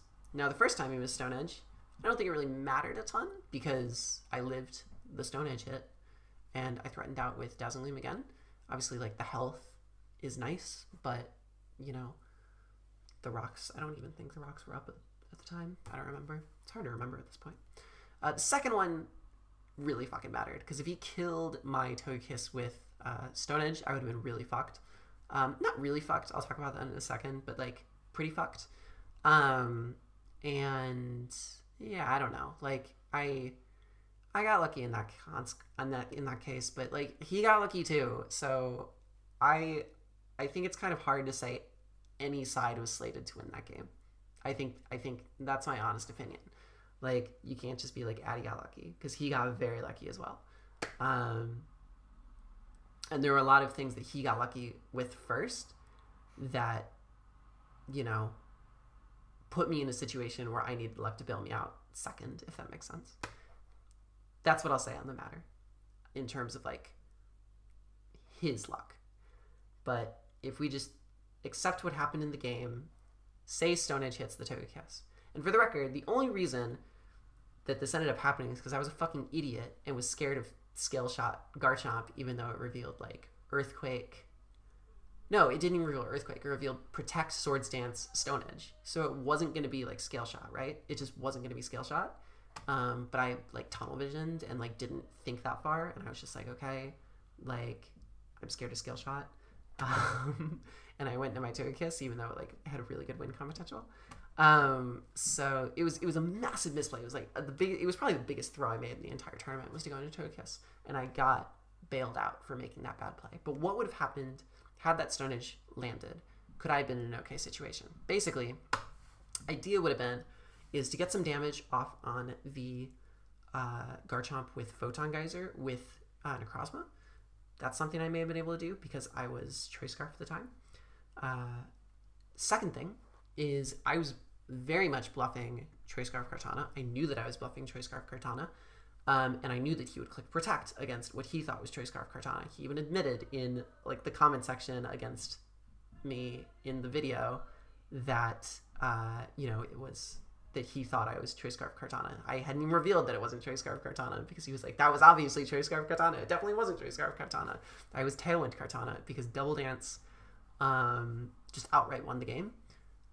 If I positioned it right, say in front of like Primarina or something. So yeah, the idea would have been very obvious Protect from Garchomp. I click Swords Dance, then I KO with Leaf Blade. Would I have won from that position? Who knows? But I felt confident I didn't outright lose to Garchomp on the spot from that position. If that makes sense. That was what I would have done. Anyway, that's where we're at. Glop can at me and tell me I'm wrong if he wants. My honest take is he got lucky, I got lucky, and it was a shit show of a game. And I think Glop is such a good player who I respect quite a lot, and I am eager to get another game against him. Win or lose, I love the competition, and he's a good player, and it takes playing good players to get even better. So I hope that we get to play again sometime soon. All love to him. And he had an insane back end of the season. Like, he played so well. Anyway, versus FC, same concept. I know L5, it's perfect time for L5 to join, actually. L5 is giving me a lot of shit in his video of the FC game for leaving Blastoise in on a Trick Room Hatterene. Maybe was the wrong play, but I felt confident I was okay getting the guaranteed damage off on Hatterene because A, there was a chance for me to just outright kill.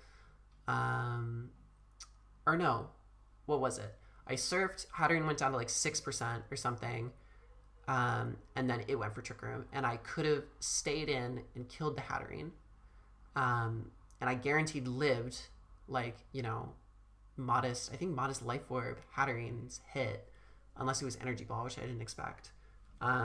So yeah, there was some criticism for me leaving Blastoise in against Trick Room Hatterene and KOing the Hatterene, rather than like sacking my like 1% Moltres and going into Stunfisk. Maybe it's best if I just like go into the actual game itself and like show it. 1 second. Yeah, let's do that. So yeah, so we've all seen this Hyper Beam, etc., etc. Okay, Terrain Pulse the Milotic. Yeah. Okay, so I went for Surf here. I went for Trick Room. Unless this is Energy Ball, which it just isn't going to be. It was going to be Trick Room, Mystical Fire for Kartana, and then it was going to be Dual Stab. Like, it has to be. I guaranteed live any of those hit, even if it's Life Orb, I'm pretty sure, right? Because this is Life Orb, yeah. So I guaranteed live this hit, and I said, you know what? I'm just going to kill this thing. Because in my mind, I still have Tailwind Kartana, right? So if I click Tailwind against anything, like against Nidoqueen or against Dragonite, like G-Darm can win. I also just like saw Stunfisk as very important to like. I almost saw Stunfisk as more important than Blastoise in terms of like chewing a hit from Victini. I don't know why. What else? I don't truly remember. But I felt confident in winning is the point. Like I felt like if I just stay in and I claim my kill, I don't let Hatterene do anything sneaky against me, and I just let, you know, Stoice die here, I just have the resources. Like these three mons I have the resources to win against.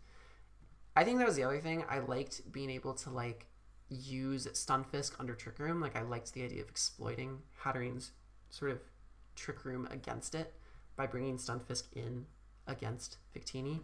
Just opens up a Policy Flame Charge, Victini Reverse Sweep, but you can play in a way to deny it. Yeah, like I was cussed up, I'm pretty sure, on this. Yeah, so I was always living a hit. So I guess my thought was like, if it was Flame Charge Weakness Policy, I think maybe this is it.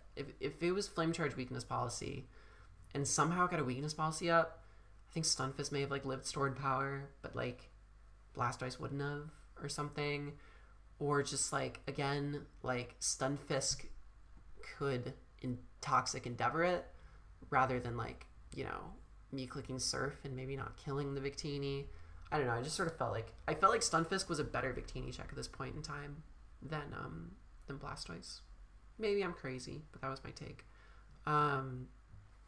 Yeah. So obviously, like, this puts me in a decent situation. Rox was Rox an unplay? I don't know. No, Rox wasn't an unplay because it gets damage on Dragonite and Victini. Obviously, Nidoqueen is coming in there. I'm never clicking Earthquake. I'm never clicking Endeavor. Well, okay. I click Rocks there against Victini because if Victini stays in and V creates, then I just Endeavor under Trick Room right after.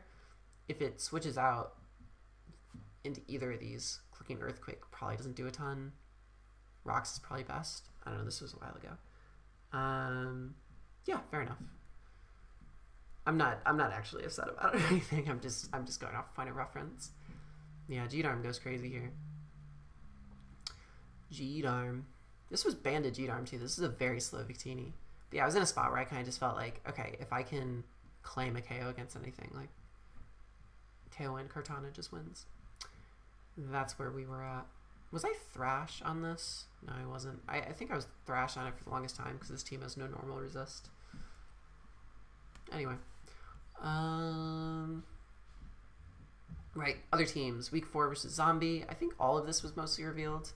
Like, basically, Screens, Healing Wish, and a Rotom Wash. That was pretty cool. Fat, Mian Shao, this Tyranitar I explained on stream. It's just this Doublade, which is like winning all the games. That was my actual win con against Zombie. Versus PZZ. This is the last one to show off.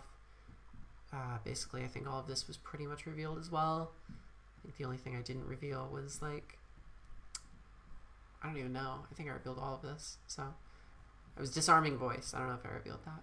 So anyway, those are the teams. If anyone has any questions about it, please let me know. Yeah, Rotom's final stats in DCL are landing 2 out of 8 hydro pumps.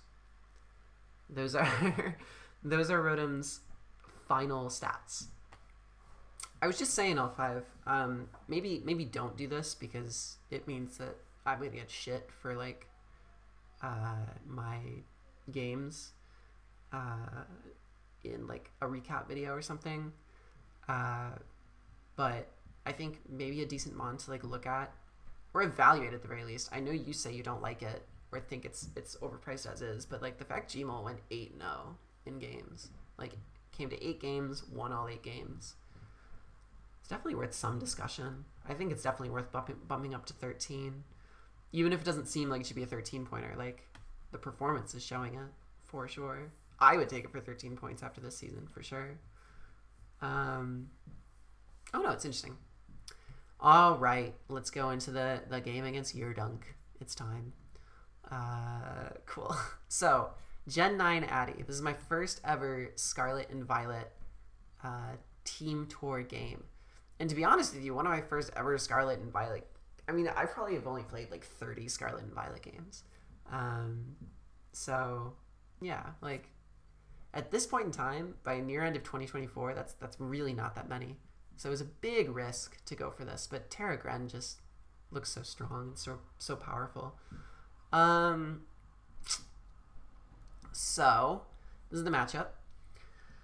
Interesting matchup, right? So let's take a look at some Gen 9 shenanigans. You all who are like, ugh, Addy, you're such a sword and shield hoe. I just want to see some more Terra. I want to see some free Terra.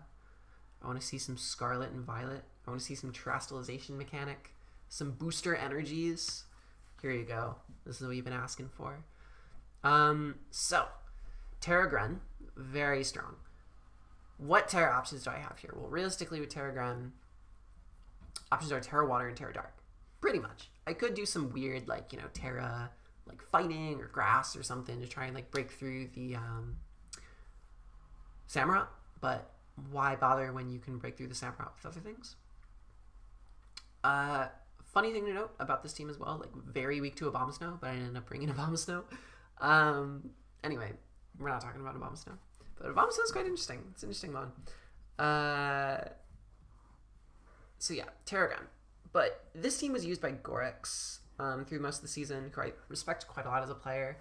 I know he was having a very like up and down season. But I think he was using the team wrong, and I don't think it's his fault really. I think maybe it's just my team's fault generally. Conk is cool, but I'm pretty sure that like Conk Terra'd in like 75% of this team's games before I played, and it's just like you have Terra Gren. Like Terra Gren is very strong. Don't get me wrong, Conk is a good Terramon, but like the idea of like, oh, let's get Terra Gren, but we don't have to Terra it very often. We can Terra our lower tier because Gren functions on its own without Terra. Is like, then why Terra Gren in the first place? We should have Terra Necrozma or something if that's the mentality. So like to me, it's like use your best Terramon. So the goal here, despite pretty sizable opposition, I'd say for my team, was to Terra Gren this game. And like Specs Dark Pulse looks crazy. Like I expected maybe Terra Fairy Torn, but like I could be Spec Sludge Wave. You know what I mean? Like, and that 2-hit KOs like a lot of like Samurotts, like even like with a lot of defense. So like, yeah, Terra Dark Specs D-Bond or Specs Battle Bond was like definitely the move here. It went fucking nuts. Even if Torn is like fat AV, like Specs Hydro Pump still does a lot. Specs Sludge Wave does a lot to like Terra Fairy. What was the other Terra I saw the most of? It was Fairy and it was something else. My teammates thought Terra Flying was coming. I didn't think Terra Flying was coming. I don't remember. It was mostly Fairy. Oh, Water. Water was the other one.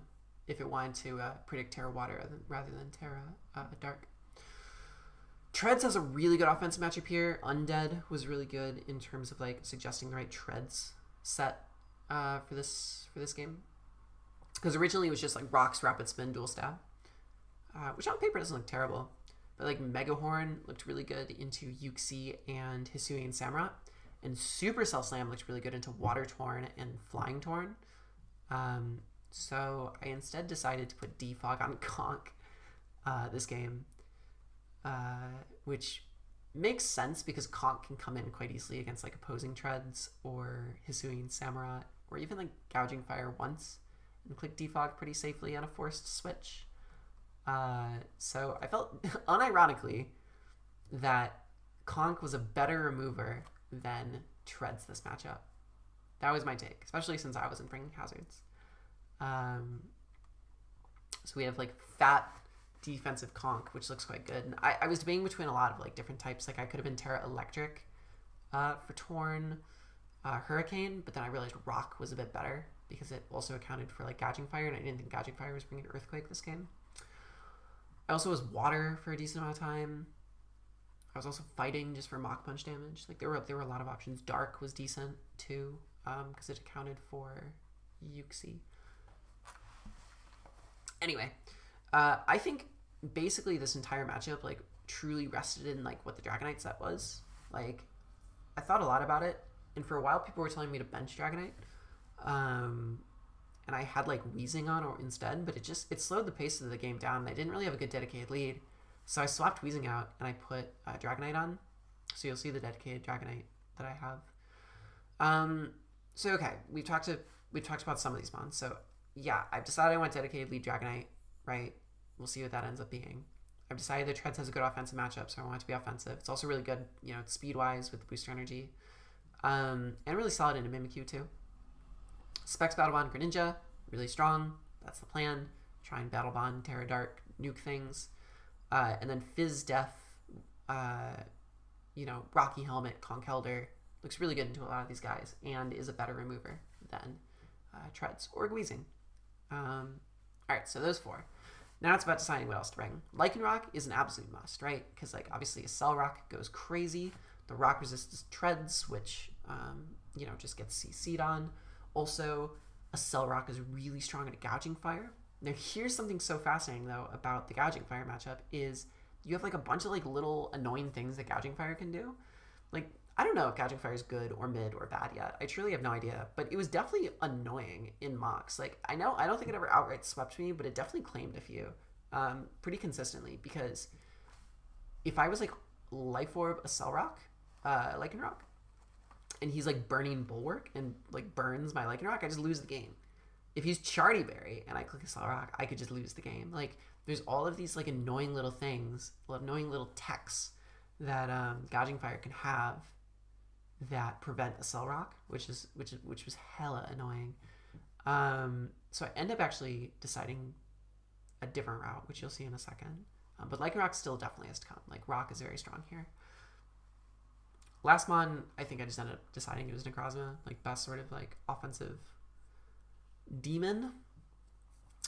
But Necrozma took the longest time to devise a set for, and I'm very excited to show you the Necrozma set, because the Necrozma was like the thing that was winning most of my games. So here's the team. So we just talked about, Specs Battle Bond Greninja, enough speed dot speed Torn, offensive Iron Treads, we talked about that.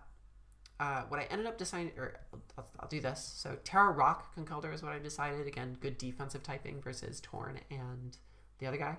Yeah, Water was very good defensively into Ground as well, but it's kind of a 50-50, right? Am I going to be Terra Dark or Terra Water? Is he going to be a water resisting type or a dark resisting type? Yeah, so Conk is really good. Drain Punch, Mach Punch, knock off Defog. Played very risky here being Iron Fist instead of Guts. Like if I got burns, that would have been quite bad. But I thought Iron Fist was better because it was just making Drain Punch do more damage consistently. Alright, so dedicated lead, Dragonite. So the idea of this Dragonite was to T-Wave something off rip. If I can T-Wave the Yuxi and then Draco it, that would have been really solid for me, because it would have put Necrozma in a really solid winning position with a set that you'll see. So I wanted damage on Yuxi. I thought this very effectively got T-Wave plus some damage on Yuxi, which is quite good. Iron Head was quite effective at hitting like Mimikyu as well as Terra Fairy Torn. I was very annoyed about Terra Fairy Torn. So this, I think this initially was Encore instead of Ironhead, but I ended up deciding to run T-Wave for if he was Terra Fairy lead Torn that just clicked Terra Blast against me raw, or Taunt, right? Taunt would have been really scary against lead T-Wave. Then I could click Ironhead instead and do a ton of damage. Even though I'm like modest, it still would have done like a chunk and forced something out. Then I would have been able to Draco the next turn. But the thing that's really nice is Leftovers multi-scale. Like it's kind of like a budget Terapagos because lead Torn clicking U-turn under 6%. Leftovers gets me back to multi-scale. Scarf, Hisui and Samurott, if it runs Scarf for some reason, clicking U-turn, again, does under 6%. I heal it back. Yuxi, same deal. If it goes for U-turn, I heal it back. There was also something about Mimikyu. I think Mimikyu's Shadow Sneak, I think, did less than 6%, which I don't know if that's actually true, but I'm pretty sure it's true, which is crazy. Iron Fist is 95% of the time to play on Conk. The sheer possibility of Guts prevents opponents from sassing it. That was what I was kind of hoping for. Yeah, it's a fair point. But yeah, no, I liked this set. It got progress no matter what. Like, worst case scenario, got 50% on Yuxi. That's great. If it gets, you know, a flamethrower, like, that was the other thing, too, is, like, if Yuxi leads, I click T-Wave, it clicks Rocks, I click Doreko, it clicks U-turn, and then I'm at full. And, yeah, I'm -2, but then I just click Flamethrower against, like, an Iron Treads clicking Ice Spinner against me. Like, I was always doing a bunch of damage to things that, you know, didn't like taking damage. Now here's the reason why I especially wanted damage off on Yuxi and Treads as well. And if it was like lead Hisui and Samurott as well, like clicking Draco against it was huge. Basically, or I'll show you it in a second. I ended up going Scarf Lycanroc instead of like Life Orb Rock, just to avoid the sort of like Burning Bulwark / Charty Berry shenanigans. Like, it ended up just being the case that like I'd rather, it was mainly Burning Bulwark. Like, I'd rather just outspeed and click Stone Edge than like the original idea was like protect so that Burning Bulwark fails or something. Like, it's +1 Gouging Fire, clicks Burning Bulwark, then I click protect, then like, you know, it can't Burning Bulwark again. Or then like, but then also like I could have been Sucker Punch as well to like solve that issue. So I was like, this is too stupid. This is too many 50-50s. So, yeah, I did pretty good. I mean, the title is not a lie. I finished the MVP, which means I had the best record out of everyone, which is crazy. It's fucking nuts. I can't believe that happened. But yeah. So I just figured Scarf's Lycanroc was more reliable, even though Stone Edge was inaccurate. It just gave me better outs against +1 gouging. Anyway, this was the main win con. It was strong as shit. And Necros was broken. I don't know why Necros was 12 points, but it's a very strong guy. Photon Geyser, X-Scissor, Morning Sun, Dragon Dance. If I get any bit of damage off on Yuxi, this thing goes crazy. Instinctively, right, you see something like that. Maybe you go into Treads. Basically, like, this set punished, like, Treads ever coming in on Photon Geyser or Treads staying in on a turn that I go into Necrozma on Treads. Because I think Earthquake from max attack Treads, like, did like 38% maximum plus leftovers. Like, it was doing nothing. It was doing nothing to me. So even though I don't have coverage for Treads, I still used it as setup fodder. Like, it was just setup fodder for the set. And then of course once I'm +6, Photon Geyser goes crazy. So yeah. Other thing too is, like, with this Bulk and Prism Armor, Ceaseless Edge from Samurott never 2-hit KOs me. Insane. And I'm talking like max attack Ceaseless Edge Samurott never 2-hit KOs me. Yeah, just very fat. Same deal with Mimikyu. Shadow Claw doesn't even come close. I think Shadow Claw is like 25%. +2 Shadow Claw I think isn't even a guaranteed 2-hit KO, which is nuts. Yeah, so this was just a demon set that was doing stuff. So let's watch the actual match itself.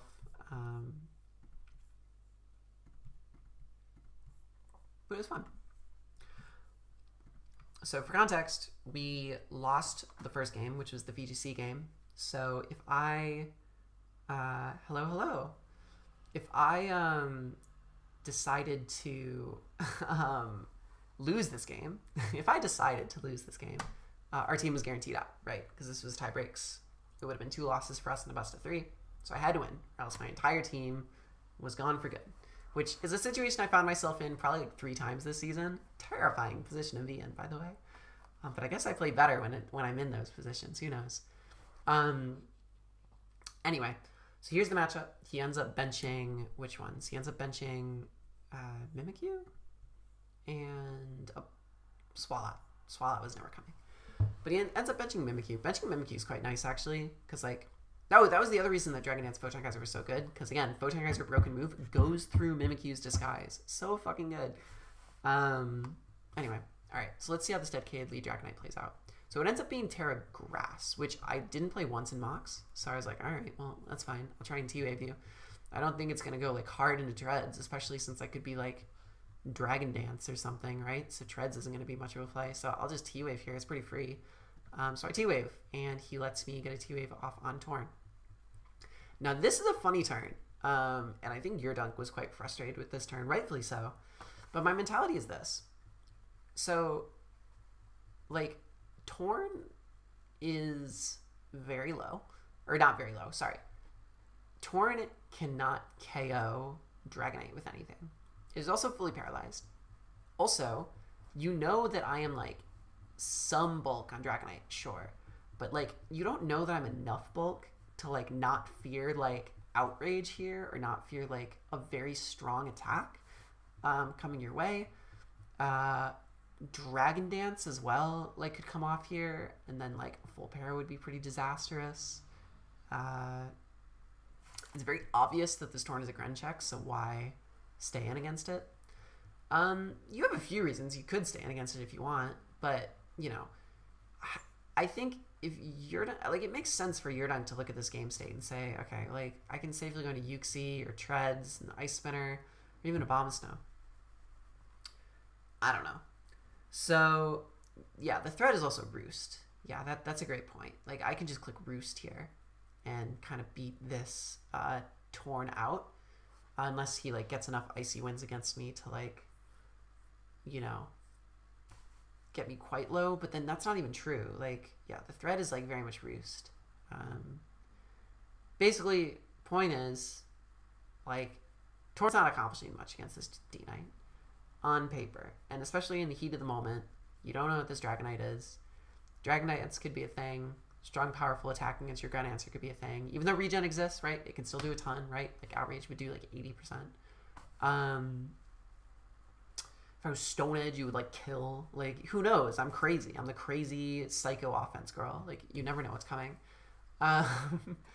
So, like, on paper, it makes sense to go into either Yuxi, Treads, or Abomasnow. And in my mind, like, I'll just Flamethrower. Is it possible he stays in with Torn? Yeah.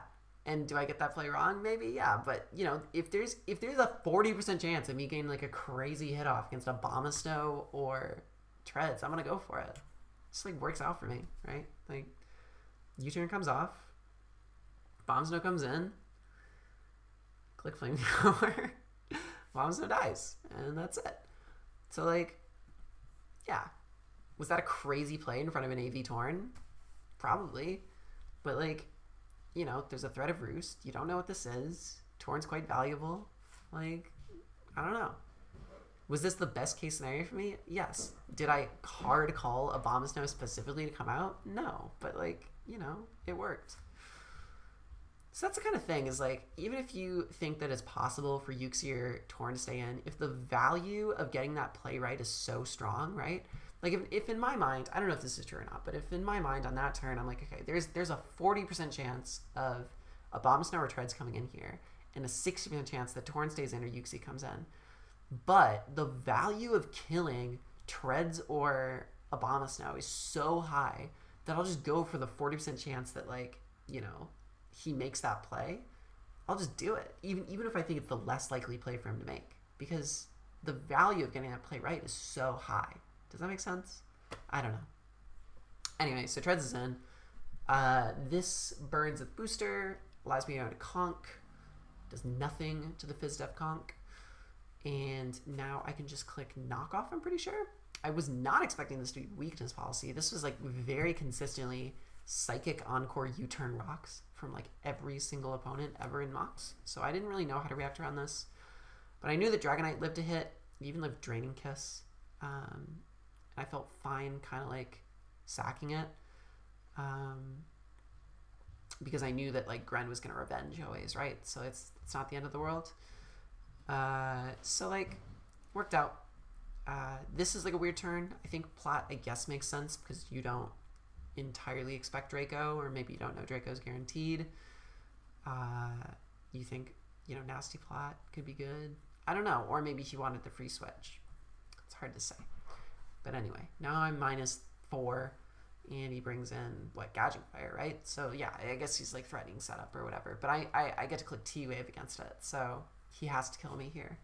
Like, that's the situation. Yeah, the threat of Roost. Yeah, that's a good point. Like, it's always going to be the threat of Roost existing.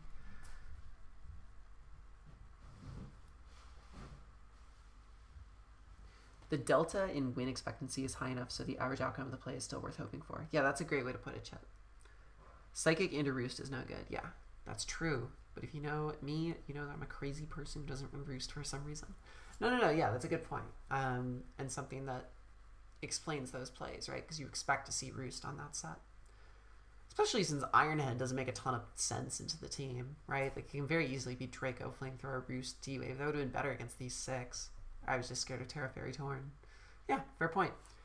Yeah, so Gouging Fire threatens the KO against me. Pretty much confirms to me that it's, you know, loaded dice, because otherwise that's a crazy thing to risk, rather than, like, going into Torn and clicking Icy Wind. So I go to my Iron Treads. I'm able to force out the Gouging Fire for now. We'll see where it goes from there. I click Earthquake. Just, again, assessing the threat in front of me. I know that this could Terra, and I could go for Megahorn and be, like, you know, a hero, but I'm just going to Heavy Slam, because Heavy Slam into Megahorn KOs if it does Terra. Heavy Slam here. It's going to go for Grass Knot. It's going to do a ton of damage, really strong, but Megahorn misses, which is really annoying, but it evens out in a second, which you'll see. But yeah, this thing could have been dead this turn. Samurott comes in. I go into my Conk. It misses Edge. That's not that big of a deal, because, like, I don't think the spike made a huge difference. But then it misses Harder Pump here as well. I always lived this hit.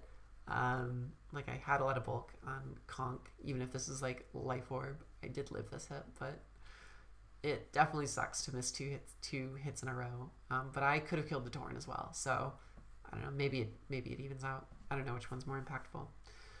Yeah. Oh, I'm interested what the advert was. I don't even know. So anyway, this is the situation with the Scarf Lycanroc against the Gouging Fire. Same thing I was telling you about before. Oh, but it wasn't loaded dice. What the fuck was it? Oh, it was leftovers, right? With like the Burning Bulwark. So he was just being risky as hell. God damn.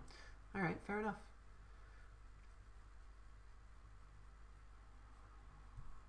Anyway.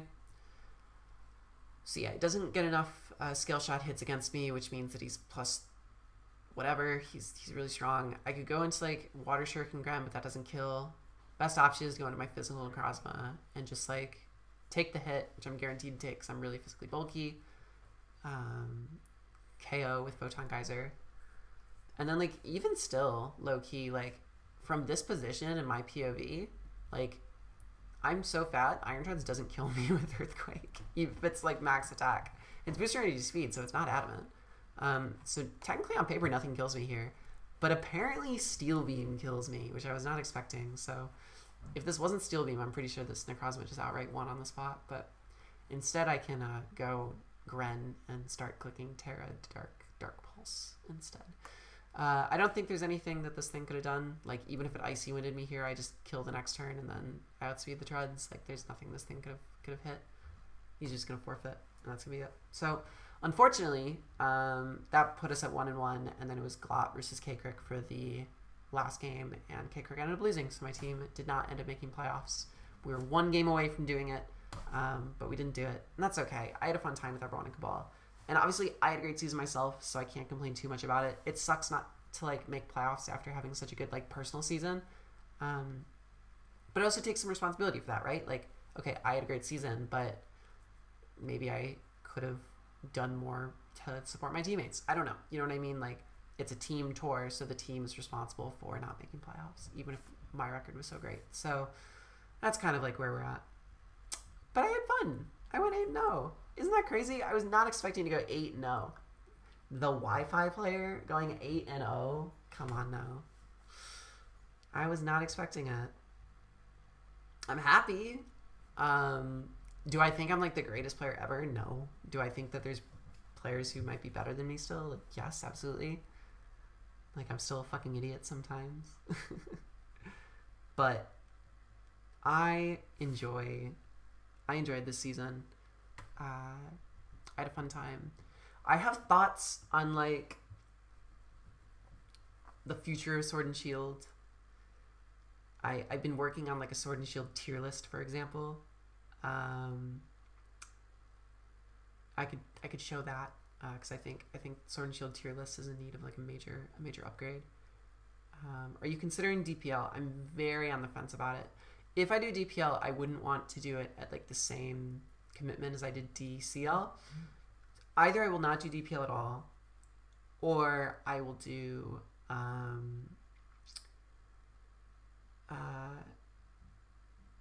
or I'll do DPL and I'll sort of like caveat it, kind of like Bacon did, and just be like, I can only play like 2 or 3 games this season. So if you're drafting me, like draft me for like 5K, 6K, and I'll play like 2 or 3 games for you.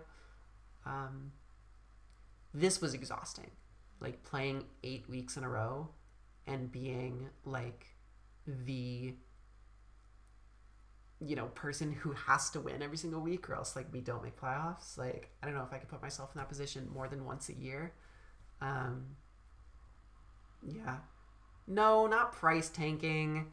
I'm just saying that I don't want to play, like, if I go in, I'm like, I'll do whatever, and like, you know, don't worry about me, you can play me every week. Like, I don't want to do that. Like, I only want to play DCL if I can play 2 or 3 games, because I really, like, I can't do this more than once a year. It's so stressful. It's so stressful. I don't know. Maybe I'll do it, though. I'm still wary, though. Like, I don't want to, like, play people in DCL who are, like, bad people, either. Like, or not DCL, DPL. All love to you, all 5, but, like, there's some fucking bad people in DPL who are allowed in there. And, like, I just don't want to, like, give them the time of day. You know what I mean? Like, I'm not going to have fun if I have to play, like, X problematic person 2 weeks in a row. It's, like, that plus, like, the exhaustion of it plus, like, I don't know, like, I can't do it more than once. So to me, it's, like, I would want to be on a team tour because I like team tours and I like playing, but I don't want to commit to like that much time like I did before. So yeah, exactly. Like, I don't want that. So it's just like, yeah, Virgie, that's a great point. Like, I don't want to be drafted by like the wrong people, and I don't want to like throw myself a hat in the ring where people are like, oh, she went 8-0 in DCL, therefore like, you know, I'm gonna get her for like 40K, and then I end up like not giving it as much attention as like I gave DCL, because I just won't. I'm gonna give DCL a lot more attention than DPL, because I feel a bigger connection to DCL. I don't know. I'm very undecided on it. I think I'll decide when the applications come out. 2 people actually approached me about co-captaining with them in DPL. I might do that and like not play. I don't know. I have to think about it. I completely get it. Team tours are exhausting as fuck, especially with current pace where there's 3 a year. Are there 3 a year? What's the third? DPL, DCL? Oh, Draft League World Cup. I don't think I'll do Draft League World Cup. I was thinking about it. Autumn reached out to me about the UK team. I don't know how much Gen 9 I want to play, truly. I'm playing in like a custom Mega League right now. That's my fun league. I also might fuck around in the VGC tour on Smogon. Sounds kind of fun. But like, I just moved house. Like, I have a lot of shit to do, you know? I don't want to do this constantly. I get tired. I've done 2 team tours. One was tiring. The other was awesome. Yeah. Definitely helps you get on with your teammates. Yeah, I've been very lucky that I've been on 2 teams that are great communities. Team culture is basically everything. Yeah, I'm just worried. Like, I'm just worried about DPL team culture. I'm worried about, like... And I'm just not going to be able to give it as much time, you know? And I don't want people to have really high expectations for me and then, like, you know, I can't do that for them. So if it's allowed, I don't even know if it's allowed, but what I'll probably do is I'll probably join DPL and I'll say, I'm going to play 2 to 3 games total. Like, you know, at least during the regular season. But it depends what it is. I don't know. I'm phoning in DLWC too. UK culture's fun, but like we didn't mock last year. I guess, yeah, it would be cool to be on a team with you, Chip.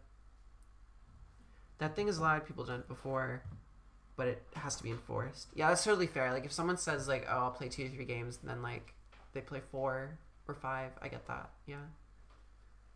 You know my intentions are pure. Yeah. I just don't... I don't know. I don't want to and to be honest, like I'm like only 30%, maybe 40% feeling like I'll do DPL. It's all love, but yeah, it's just, if these things are so stressful, I don't know how people do them twice a year.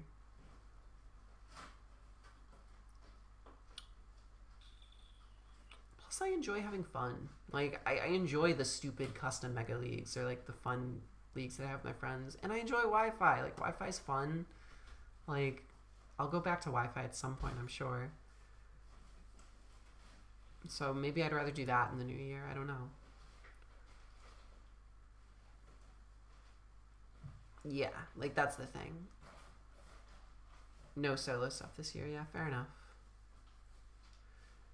See, I wanna scale down on solo stuff too, but like, I don't know. The custom mega leagues sound fun. Peyton basically bullied me until I could like join it. Anyway, yeah. So those are 3 games. That's the end of the season. I'll go to the actual MVP. Booyah, 8-0, MVP, number 1. Kind of insane to be right above iPro, Zing, and JCM Shadow, and Craig, and K-Crick. Like, Chip, Lax. Like, these are all players who are just so good. Abe, L5, like these are all just such good players. Like, just to be like there is like so bizarre.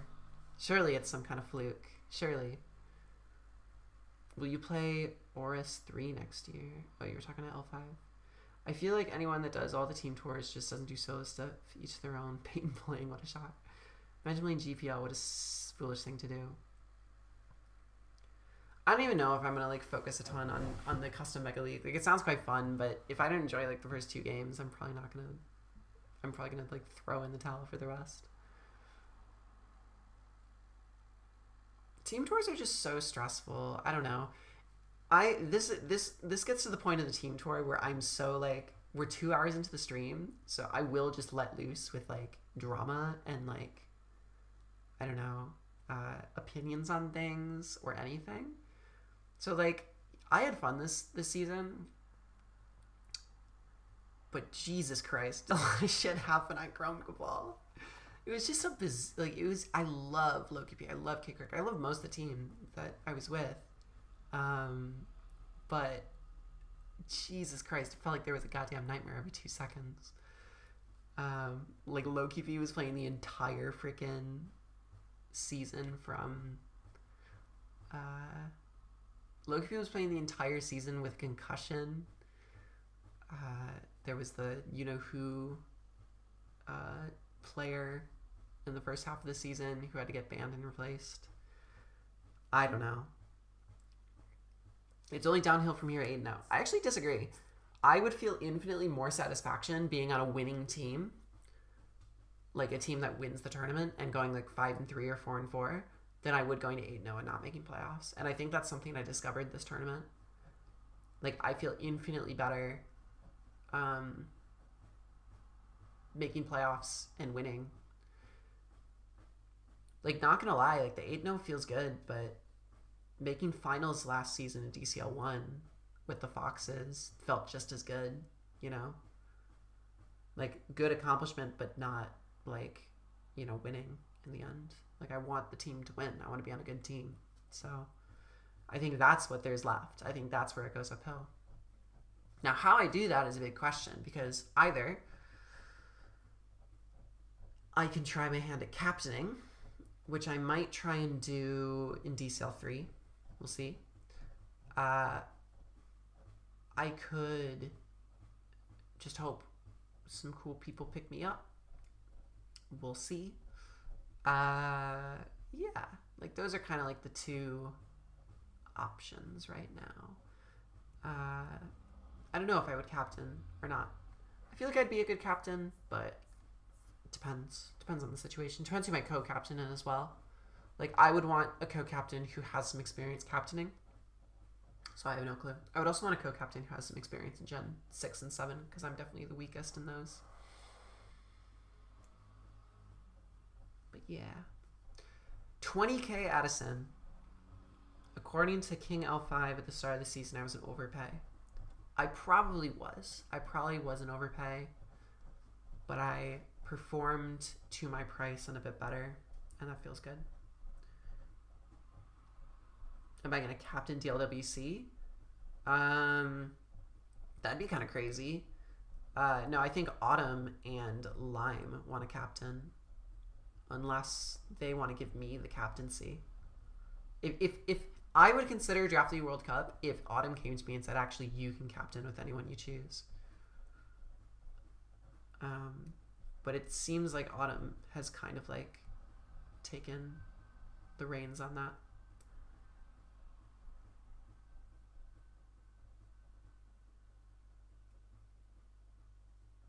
Yeah, that's where we're at. I don't know. Maybe I wouldn't. It's hard to say. Autumn captained last time. Well, Autumn approached me and said, do you want to be on my Draft League World Cup team? So I'm pretty sure Autumn is captaining. I'm not going to be like, no, but give me the team.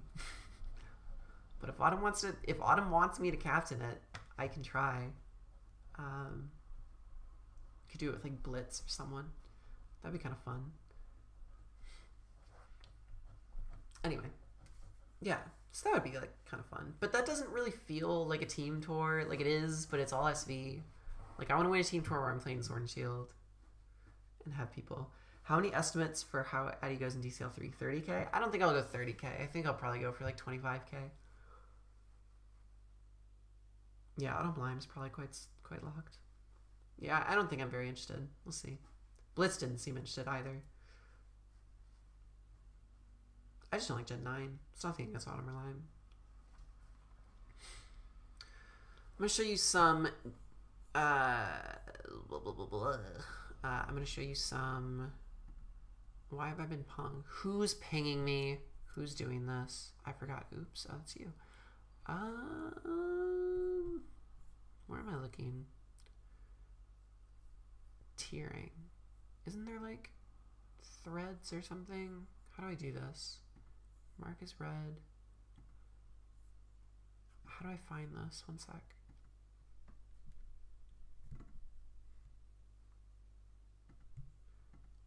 There's some kind of something somewhere.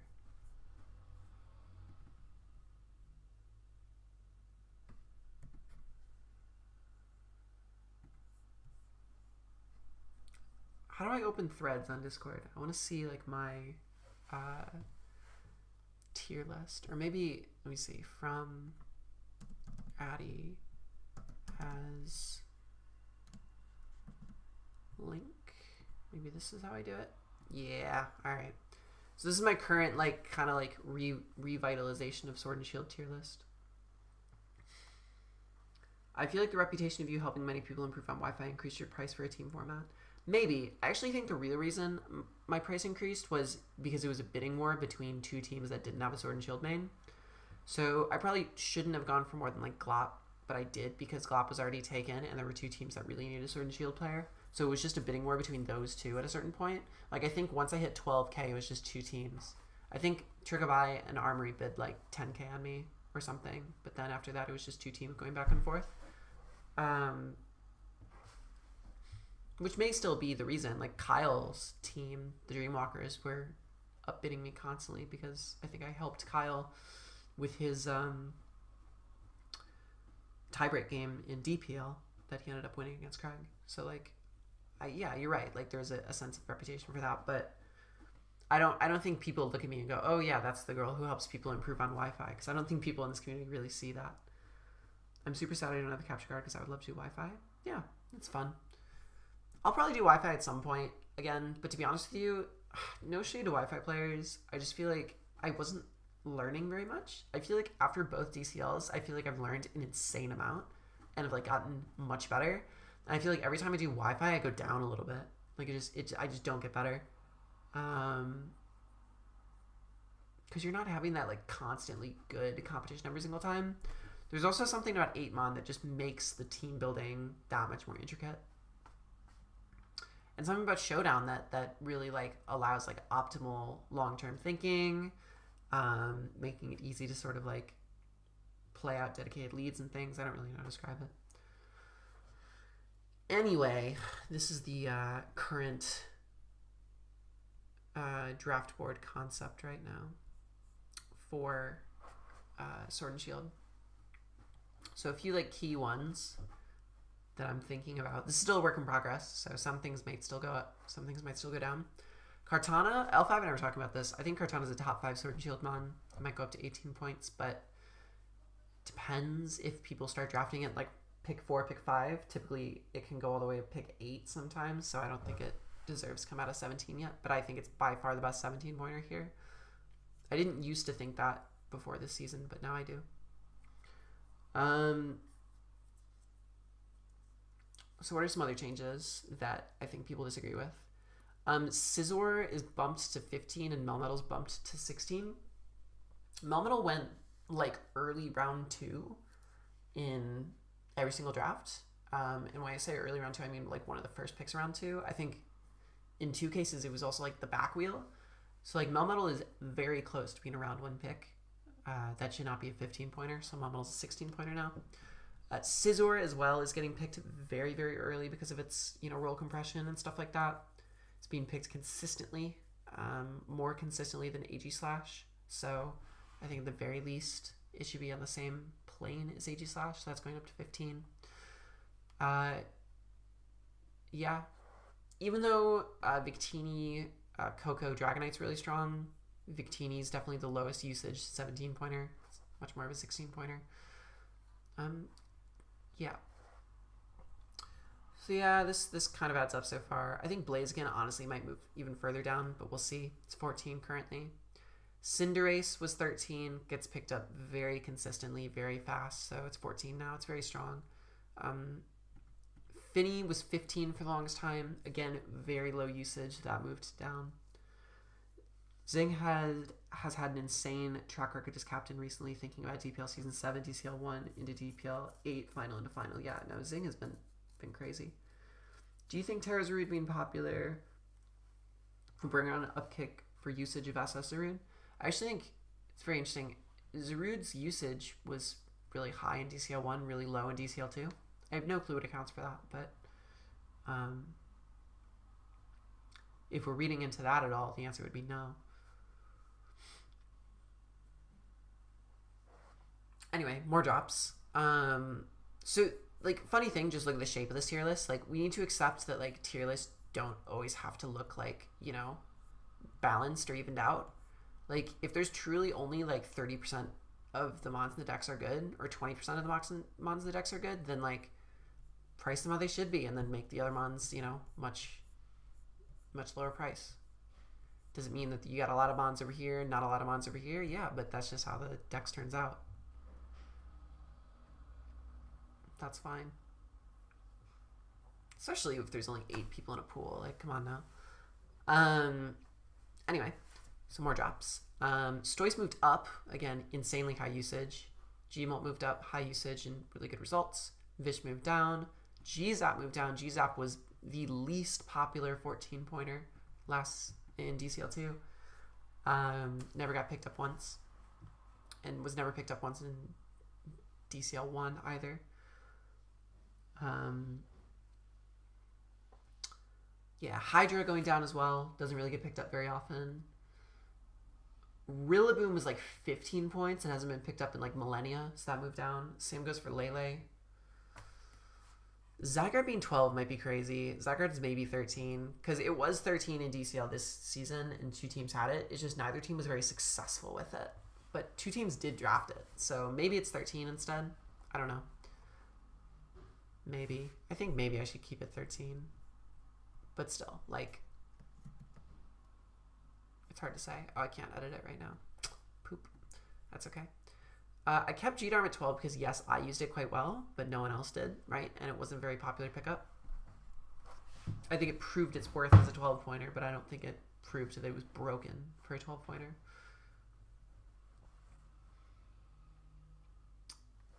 So, yeah, these are some ideas. Heatran, very unpopular steel type, which is crazy because steel types are very sought after. So that moved down. Another shocking one that L5 might be like, what the fuck? This doesn't feel right, but it is Urshifu Rapid Strike. Was 13 in DCL2, 14 in DCL1, not picked up at all. I also don't think it was picked up in DPL last season, so not touched at all, completely ignored. Urshifu Rapid Strike might be too strong for 12 points, but that's where we're at right now. 11 points. Buzzwole, Azu, never get picked up. Kabalion gets picked up a lot, very consistently, so that was one of the move-ups. Kamoa was a big move down. Mienshao fluctuates a ton. Like, I remember, like, in Gen 8 proper, Mienshao was so popular. Like, I think some people were putting it at 13, but it's quite unpopular right now, so it's moved it down one from 12 to 11. Same goes for Tarak, moved that down. Same goes for Raikou, moved that down. Not surprised, yeah. Still good, but not as good in Sword and Shield. Yeah, I agree with that. The 10-point tier might be my favorite tier. It's just a bunch of mons that, like, I think don't get enough usage and are pretty cool, but just, like, aren't. Like, Gothitelle, obviously doesn't get touched at, like, 13 points or 12 points, or even 11 points, so 10-point Gothitelle. Really hard to fit Gothitelle when you're trying to be roll compression-y as well in Sword and Shield. Mamoswine was on the original SS2 for Chrome Cobalt, where we did like mass transactions and mids for that SS2 team, turned it into the Sand team, which is bad. Like, Mamoswine was never able to effectively defensively like take on anything that a ground type wants to defensively take on, and it was never offensively fast enough to like nuke anything. So yeah, it dropped to 10. I think that's a very useful price for it. Yeah, fair enough on no Shadow Tag. Yeah, that's just a personal taste, I guess. But I guess I'm just going off of usage here. Mandibuzz, another one that's not taken at all. Aside from Sebi, no one releases Rapid Strike. Yeah, but I'd love to like see this tier list tested and then Sebi pick up Rapid Strike, and then he can either prove it's worth or he can prove it's broken for 12. You know what I mean? Like, if it's just one person who can use him on well, then, you know, I want to see that person prove it, that it's that higher points, rather than like we just assume it is, you know. Reuniclus, another mon that like hardly gets picked up, so that goes down to 10. Same with Rotom Heat. Skarmory was like 13 on the tier list. That was one of the biggest drops. It dropped from 13 to 10 because no one's fucking touching Skarmory at 13. No one's doing that shit. T-Tar 10, I think, proved itself as a good tiering. Diancie got moved up. Everyone picked Diancie at 8 points very early. So it moved up to 9. Other mons that moved down to 9, though, like Gengar, useless. Gengar's terrible. Run an SS tour this weekend with this alternate tier list. I want to like invite like 20 really good SS players and just make them duke it out in this tier list and see. I don't know when I'm gonna have time to do that though. I guess it would be in the new year, but I ideally want to do it before DPL. I don't know. Maybe I could give L5 this tier list and see if he wants to like use some of it, but I doubt he does. But I think this is good. I think this is where Sword and Shield should be, and I think you need to make some dramatic price changes in order to like fix up the tier. Anyway, Milotic again kind of proved itself at 9 points as fine. Scolipede, I wanted Scolipede to be on the SS2 team. I don't remember if it was or wasn't. No, I don't think it was because I had Gengar. Another mon that just looks good on paper but is terrible. Swish needs rapid. I'm definitely going to take a lot of this list for inspiration. Yeah, cool. Well, if you are going to take a lot of this list for inspiration, I don't know how you would feel like about collabing on doing some kind of like DPL preseason where we just get like 8 Sword and Shield mains. Like if we get like Glop, Theo, Skyhorse, Toxic, you, I know you're not a main, but you're good, right? And just like have them do like 3 drafts each and then play some games against each other, see how it goes. I don't know, it'd be cool to test the tier list in practice, right? See what the average games end up looking like. Or I could do it on my own. I don't know. I gotta figure it out. Anyway, Scolipede, yeah, another mon that's like, it's fast, it's good, but it doesn't, it's really hard to fit, and it has very hit or miss matchups. Starmie is crazy. Like, you want removal, right? And, like, you want speed, right? Like, you're always gripping for speed in Sword and Shield, but no one touches Starmie. Like, no one wants to use Starmie. So, it's down at 9. I hope some people use Starmie, because I love Starmie. 8 points. Some notable ones, I guess, are Ments in 8. I think DCL 1 had Ments at 12, which I thought was psychotic. No one touched it. I advocated for it to be 9, and I think it was settled on it at 10, or maybe 11. And then no one touched it, obviously, because no one's going to pick fucking Salamence. 9 point Starmie definitely seems like an outlier. I don't know if I can co-sign that. 9 point Starmie is one of those ones that seems like it shouldn't be 9 points, but no one has picked Starmie at all. Like, that's the thing. Like, I want to see people pick it and then, like, go crazy with it. But, like, just no one's touched it. No one's touched it at all. It was 10 points in DCL 1. No one picked it. I don't know.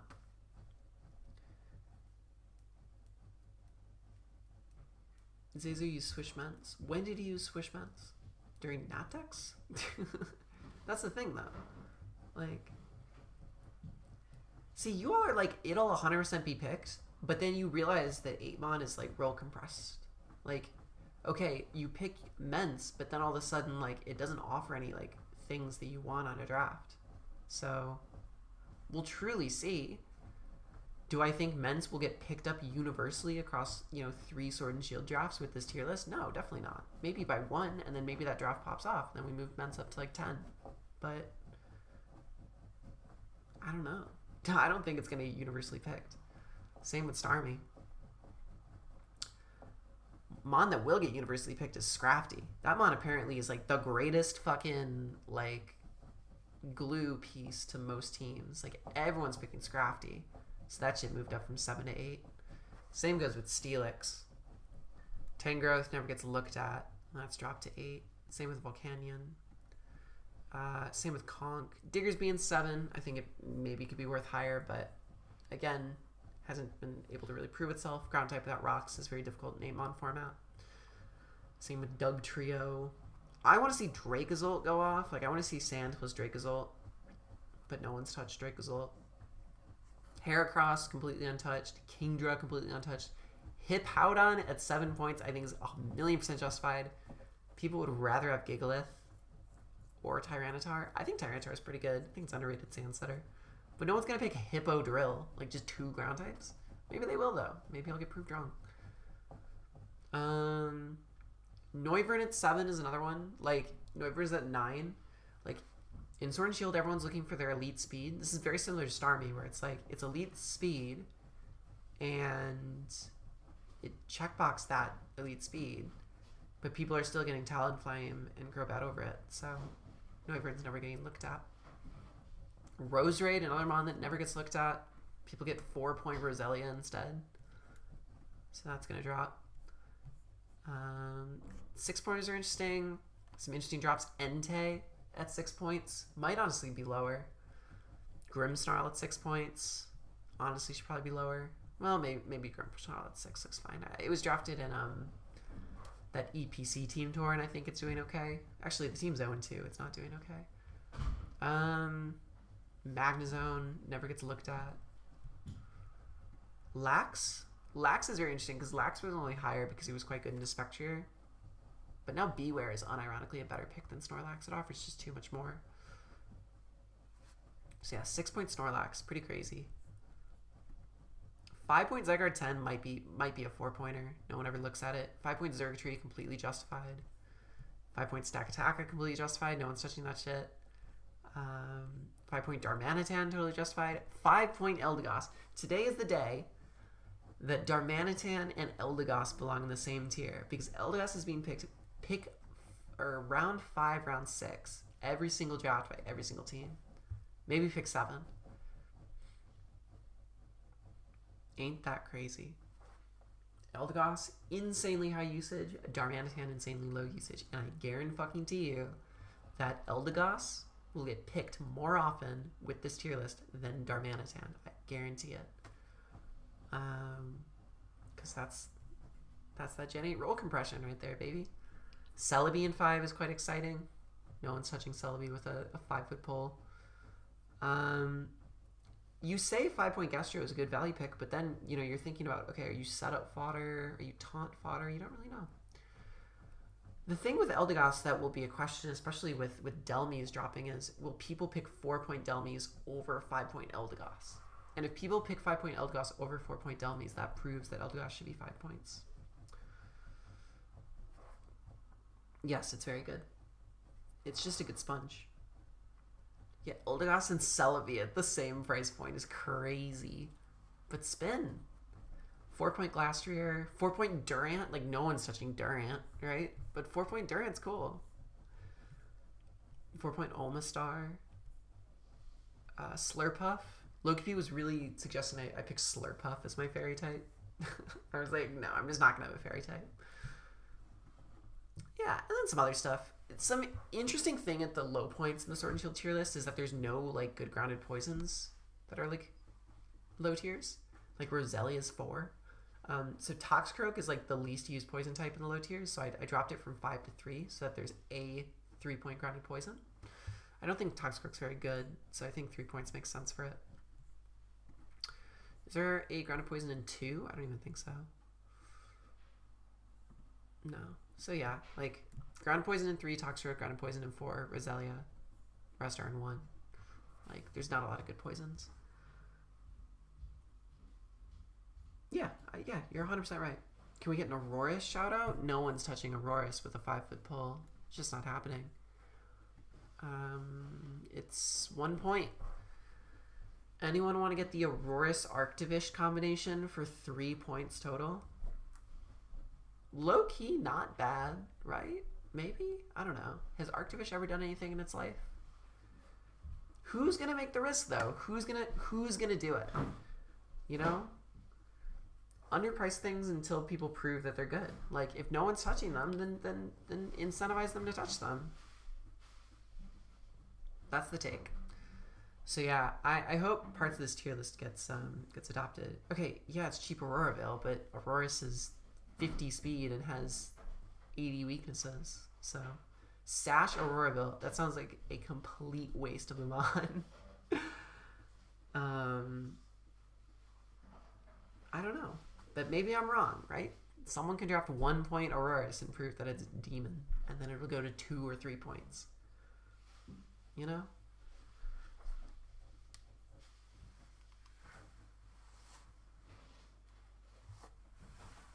So these are my Sword and Shield takes. Does anyone have any Q&A cues for a Q&A or questions about what a team tour is like or anything regarding the topic of the stream or just anything at all? Because otherwise I think that's kind of that's it. that's the recap. But I also want to chill and hang out with y'all. So, yeah. That's kind of like my thoughts right now. I think Sword and Shield can be exposed to a greater diversity of mons. I like that I proved that this season by using very anti-meta playstyles. How active was the Chrome Cobalt team server? It was very active. I think on paper, we weren't a very good team player skill-wise, especially since Loki had a fucking concussion the entire season. But the fact we were constantly active, I think, put us in it. But yeah, it was very active. I mean, it was a team that was very reliant on VC, actually, like voice calling rather than like chatting. It was a very like call heavy team, which I appreciated and enjoyed. It made it fun for sure. So yeah, it was very active. I heard that there were a lot of teams that were not very active, so I was very grateful to be in a very active one.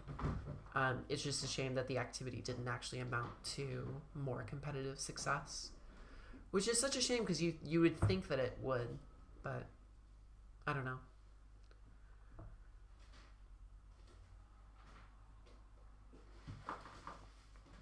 I did like Chrome Cabal though. I liked it a lot. And honestly, there's so many stories. Like, there's so many silly little stories. I want a team tour that's active. That's totally fair. Yeah.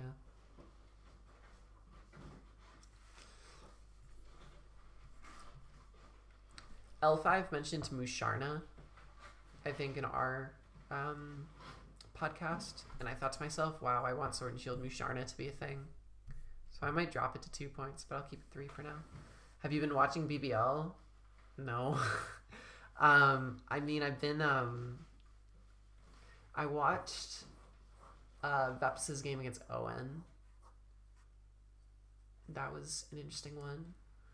And then I watched, did I watch any other game?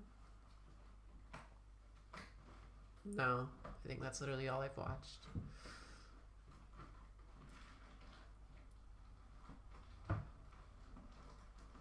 Yeah, that's it. Can't believe Triple Yuxi didn't carry Usum. I don't know what the hell was up with that. Undead was very Yuxi build this season. Undead is the one person who I teamed with both times. He's a funny guy to team with. He's a very funny guy to team with. I think he needs a lot of support. Like, I don't think he's very confident in his building. But he clutches up at like the most crucial moments. Isn't Musharna just Boris Aromates? I have no idea. It doesn't rely on Wish. It gets Moonlight. Yeah, he's always Yuxi pilled.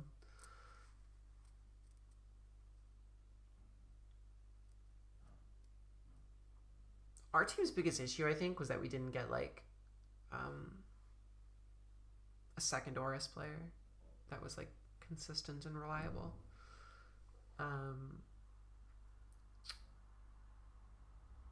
Kind of same goes for Sword and Shield. Like, we didn't have really a consistent, reliable second Sword and Shield player either. It was basically Greg at mids.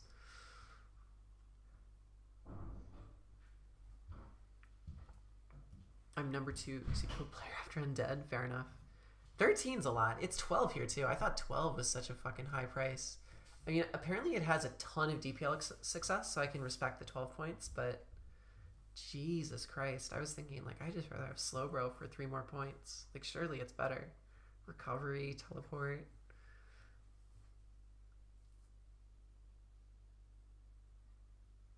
Most teams didn't have reliable Horus backup. Abe just popped off. Yeah, no, that's fair, actually. And I guess Zing. What was the second Horus? Oh, it was Metro, yeah. Yeah, Horus was pretty weak overall. I think my opinion for DCL 3 is that there should be 2. I don't know. Like, I get the best of 8, but why not just be best of 9? Is kind of my idea.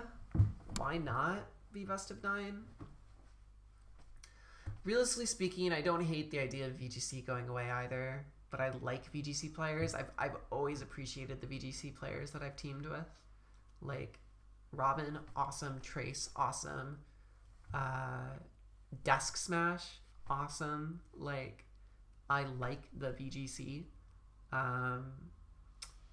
Yeah, and I get that ties exist. So like in my perfect universe, it's a best of 10, which I know is ridiculous and a lot to focus on, but I just think I like the idea of there being 2 Usum, 2 SS, 1 Oris, 3 Scarlet Violet. Well, and then maybe VGC goes away, but I like VGC. Or 2 VGC, I don't know. It's hard. Yeah, it's a lot. It's tough. Yeah, best of 10 probably isn't realistic. But I just... Oris does not deserve more than 1 game per season. If that makes sense. Per week, I think, is my opinion on it. Because it just doesn't have a good enough player pool. It just doesn't. So, the play is definitely 2 SS, 2 Usum. But then you have to give up on something. Yeah, best of 8's already quite a lot.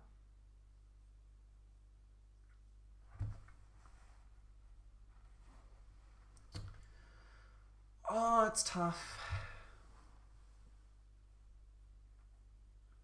I don't know. What's the thing that DPL does? It's like both teams pick a tier. What if it was like best of 8 and it's 1 VGC, 1 VGC, 1 Usum, 1 SS, 3 SV, and then both sides pick a tier, and you can pick Oris, but Oris is only pickable if it's a pick a tier. It's not a mandatory tier. I don't know. Yeah, I guess that makes sense. Yeah, 3, 1, 1, 1 plus 1 choice per team. I see that.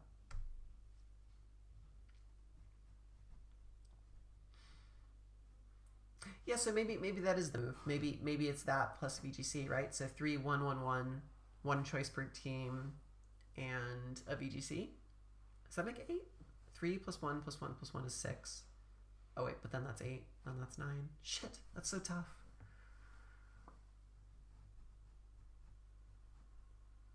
The thing with the flex slot, so I like the flex slot. I think the flex slot is good in concept, and I wouldn't be upset if they had it again next season. The issue with it is this, is it does kind of turn the schedule into a bit RNG-esque. So for example, the game, the like week 7, which was against Armory, was a double Oris week, which arguably was us at our weakest, because we didn't really have a second Oris player, and them at their strongest because they have 2 very good Oris players. If that happened to be an SS week, maybe that would have been a win for us and we would have made playoffs. You know what I mean? So it just ends up being this sort of like random who falls where on the schedule type thing. Especially like halfway through, like one of the weeks being 2 VGC, like it just seems like there's a lot of like it introduces an element of randomness into it that like I don't think is the end of the world, because like we're literally playing Mons, we're literally playing a game that relies on randomness. Like it's really not the end of the world, but I'm like, surely there's a way we could do this better. Like surely 3 SV, 2 SS, I don't know, maybe 1 Usum, right? Like maybe just 1 Usum and then 1 Oris. But maybe people go crazy if it's 1 Usum. That just sounds like DCL 1, which I had no problem with. But I think, I will not hear shit on this, I think this season proved that SS is popular. People liked playing SS, and it worked. People had cool teams.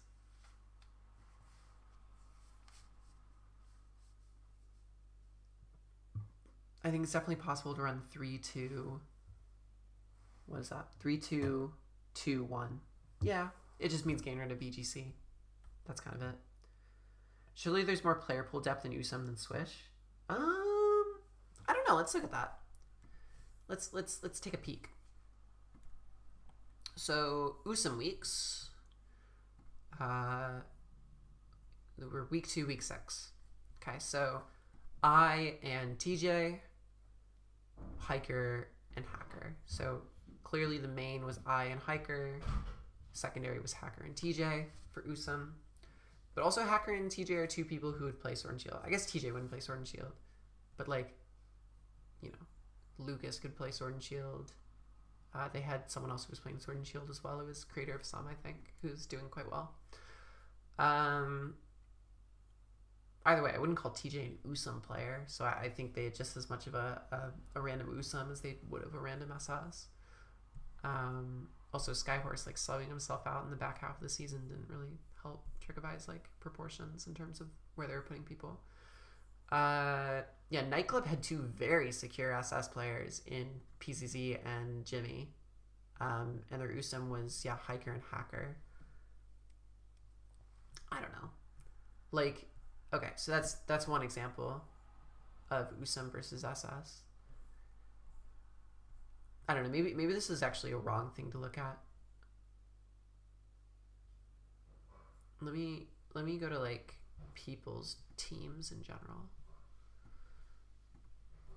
Usage stats. I also think they're just being one Oris frees up the Oris players to play other tiers. Like all the Oris players, like Loki P and Zing are like, I feel like they'd all rather play other tiers, but they're forced to play Oris because they're the only ones who know, you know? Alright, let's take a look at this. Yeah, Galdex is a great format, and it's an evolving format, and it's one that people are coming to respect a lot more, and I'm hoping that I'm a huge part of that. I want to be a huge part of that. Usum pool was epic. Yeah, everyone in Usum was good, actually. Fair enough.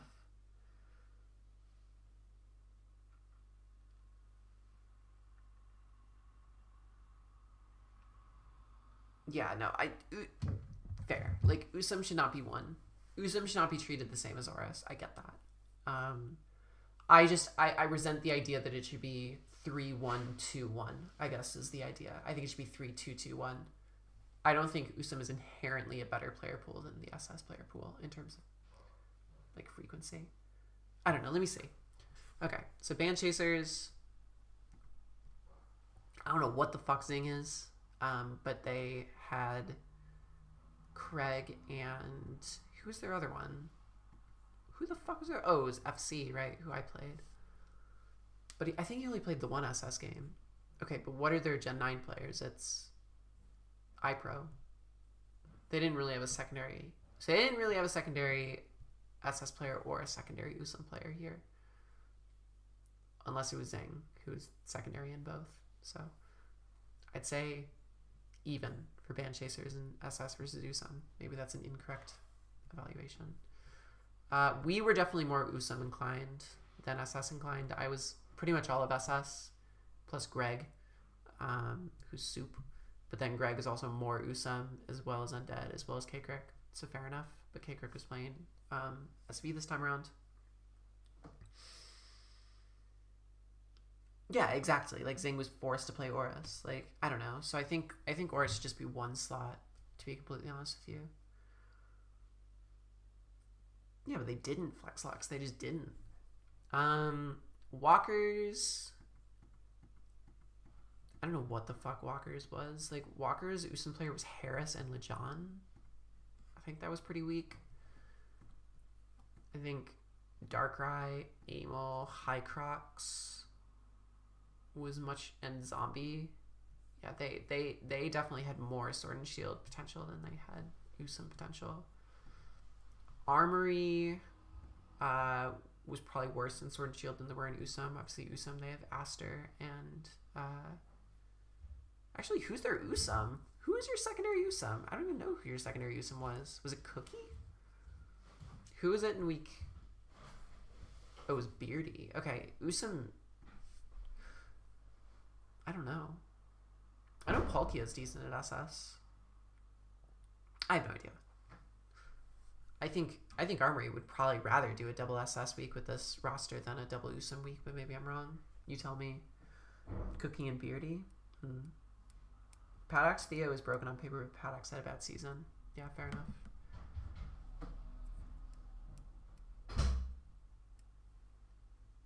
Yeah, I think Swish was stronger on Yell's end. So what is this? It's even, Usum, Swish, Swish. All right, Nature's Madmen. I think Glop is instantly good SS.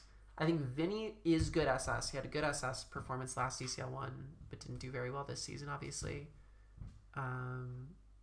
Otherwise, Blitz. Blitz is very good SS, but Blitz is good pretty much everywhere. Their Usum was probably stronger with like Odin. Well, what the fuck is their other Usum? I don't know. Yeah, the flex slots are quite difficult.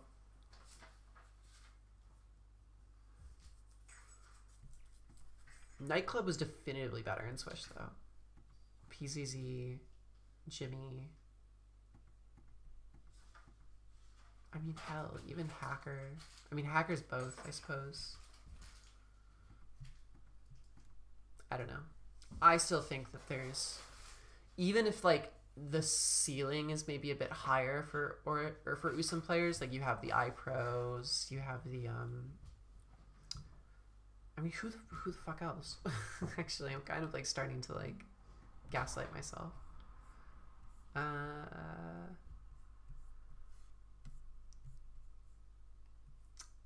Yeah, iPro and I guess, and then Aster, Hiker, Undead, Odin.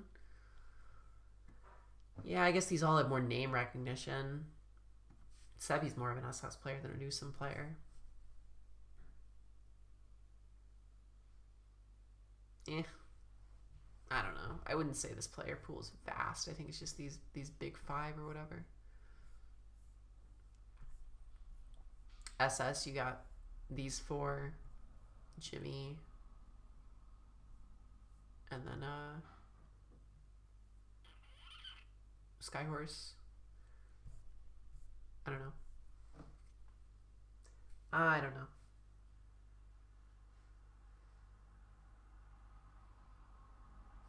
Old gens have kind of dropped into the real mains and then people covering. Yeah. Which is like fine. There's nothing wrong with that. But I just think, you know, Horus, it's like who the like I don't know. Half these people don't even want to play Horus, but they're forced to. So I just think one Horus slot makes sense. That's my take. These four, we see the Yugo brushing. I think I've proven I'm a top SS player, finally. I don't know about you all. Do I think I'm the best SS player? No. But I think I'm a top one. I know I can hold my own against all of these players. I didn't get to play Craig, but I beat Glop, I beat Theo. Skyhorse is considered very good. I beat Skyhorse. Could they all beat me on another given day? Absolutely. But I can hold my own against them all, and I enjoy that. I thought in the auction you were a top 2 Swish player. Really? Like, before the performance? Well, I guess Craig was a captain, right? So, what, just me and Glop? I guess I could see that. I still think Theo's good. Well, thank you, all 5. Maybe we'll get to be on a team and a team tour at one point. Would be fun. I have a question about DPL. Am I allowed to apply and say I will play 2 to 4 games dependent on if, like, you know, I vibe with you all as a team or not? Or is that too, like, ridiculous? Because if I get drafted by, like, poop brain inactive, like, pieces of shit, like, I'm only going to play 1 or 2 games for them. But if I get drafted by, like, cool people, then, like, yeah, I'll play 4 games. All right, cool.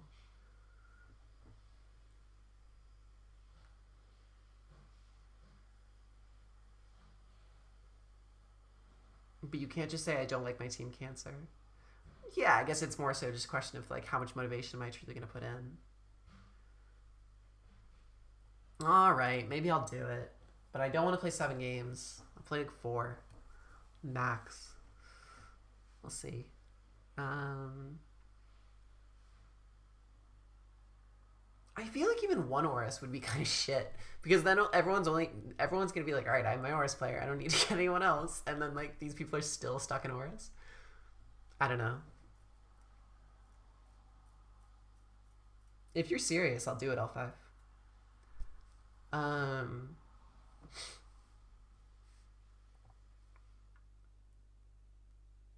I would consider that.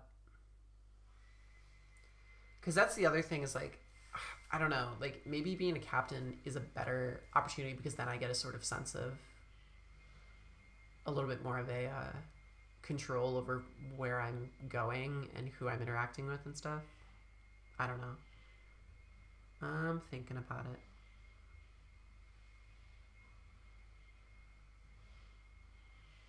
it. Oris is funny. Oris is really funny. All my mocks in Oris were so weird. I mean, I will say, Loki's an incredible Oris player. Like, he had some insane sets and some insane strategies that only could work in Oris. It was definitely nuts. Let me, like, rate my team. I'm going to be brutally honest here and be hated forever. All right. Me, obviously the GOAT. Carried my team.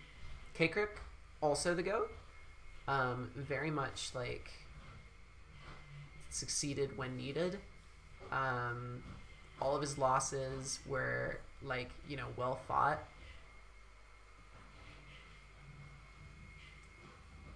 I was gonna be happy to clock in for my 9-5 Oris shift, but 8 went insane. Yeah, low strongest gen is definitely Oris for sure. He just wants to do other things, like, and let him, you know. There was major crash outs after he got banned. Who? Oh, Vess. Oh, I'm reading up. Yeah. Like I don't want to fucking face Vess. Are you kidding me? He was nice to me when I talked to him, but like after seeing that shit.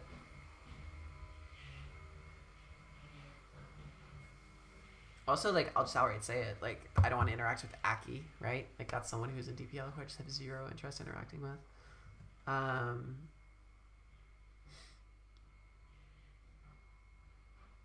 Well, okay, he succeeded when needed and then not when it mattered.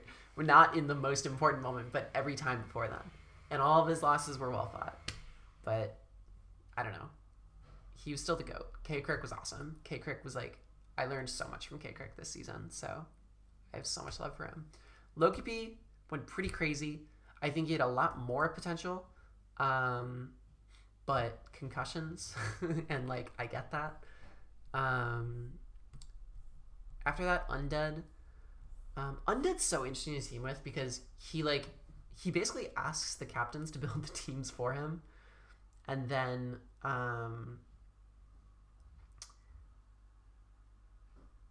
if you were to do that L5, I would consider doing DPL a lot more. Not that should be a sole deciding factor, but like I don't know. Like I just it is the one thing that is stopping me from even poking my head very much in DPL is the sense that like if I match up against someone who is like just a known transphobe or is just like someone who like does not want me alive or like misgenders me or like whatever, like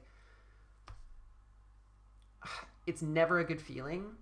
You know what I mean? Like it's either I win against this person and they're pissy and I'm the worst ever, and it doesn't really feel that rewarding because I've just put all my energy into like beating this person and like there's this extra element behind it, or I lose and it's just like that fucking sucks too.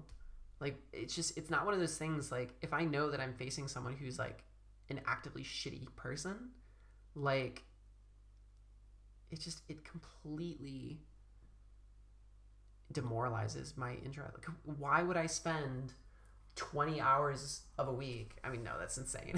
Why would I spend like, you know, maybe 5 to 8 combined hours of a week devoting energy to trying to get a good game with someone who does not respect me and I don't respect back? I don't know. That's my perspective.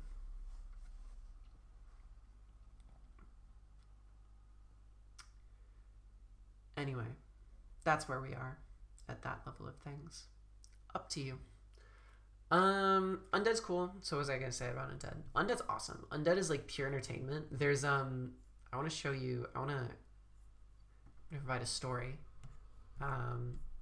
Week 1 versus Skyhorse, I was like very sad. I was just like feeling quite depressed and not feeling very good, and just I was very sad. I had like a bunch of mocks lined up for the Skyhorse game. I was ready to go, and then some like shit thing happened, and I was literally so sad. And then Undead, who's like the biggest troll of all time, sent me this, and it genuinely, Jesus Christ, and it genuinely made me cry. Like it made me, like it made me so happy. I don't know why. Can I zoom into this? I don't even know how to do that. There we go. He just sent me a deer. This man's incredible. It genuinely made me cry. Like he sent me this adorable deer. Anyway, Undead's a real human. He's a real person with empathetic capabilities. Did he lose to Jesse 504 in week 2? Absolutely. Jesse's the GOAT though. But he came back. He clutched up versus Aster when it mattered, right? So yeah, he can definitely get in his own head though. Sometimes you have to kind of like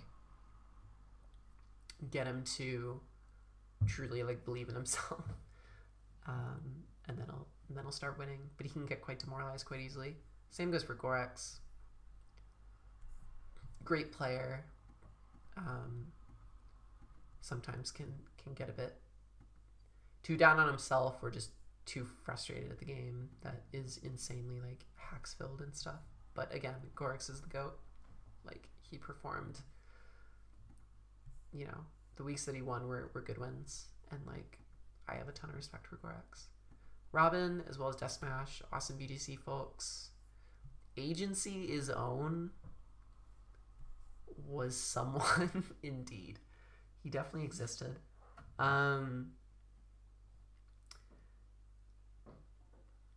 I've teamed with that man multiple times. He's always funny as fuck. Undead, yeah, he's incredible. He like always makes the team culture incredible, and it's always good to be on a team with Undead and not the team that Undead is trolling. Like, it's always a good feeling. Yeah, Gorex and Undead are definitely folks who you definitely want like good mental for.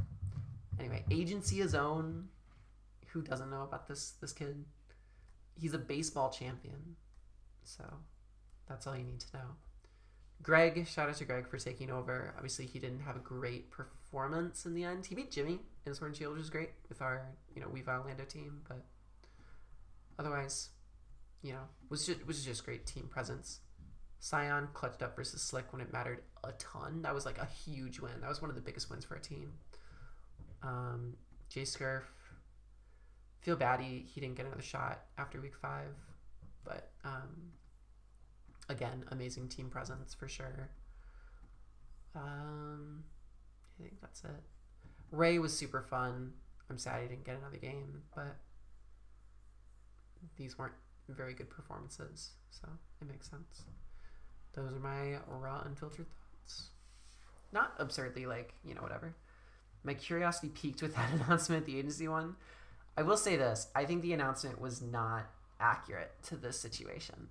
Like, it had very little to do with some of the things that were highlighted in the actual, like, ban announcement, and more to do with other things that were sort of not mentioned or underplayed.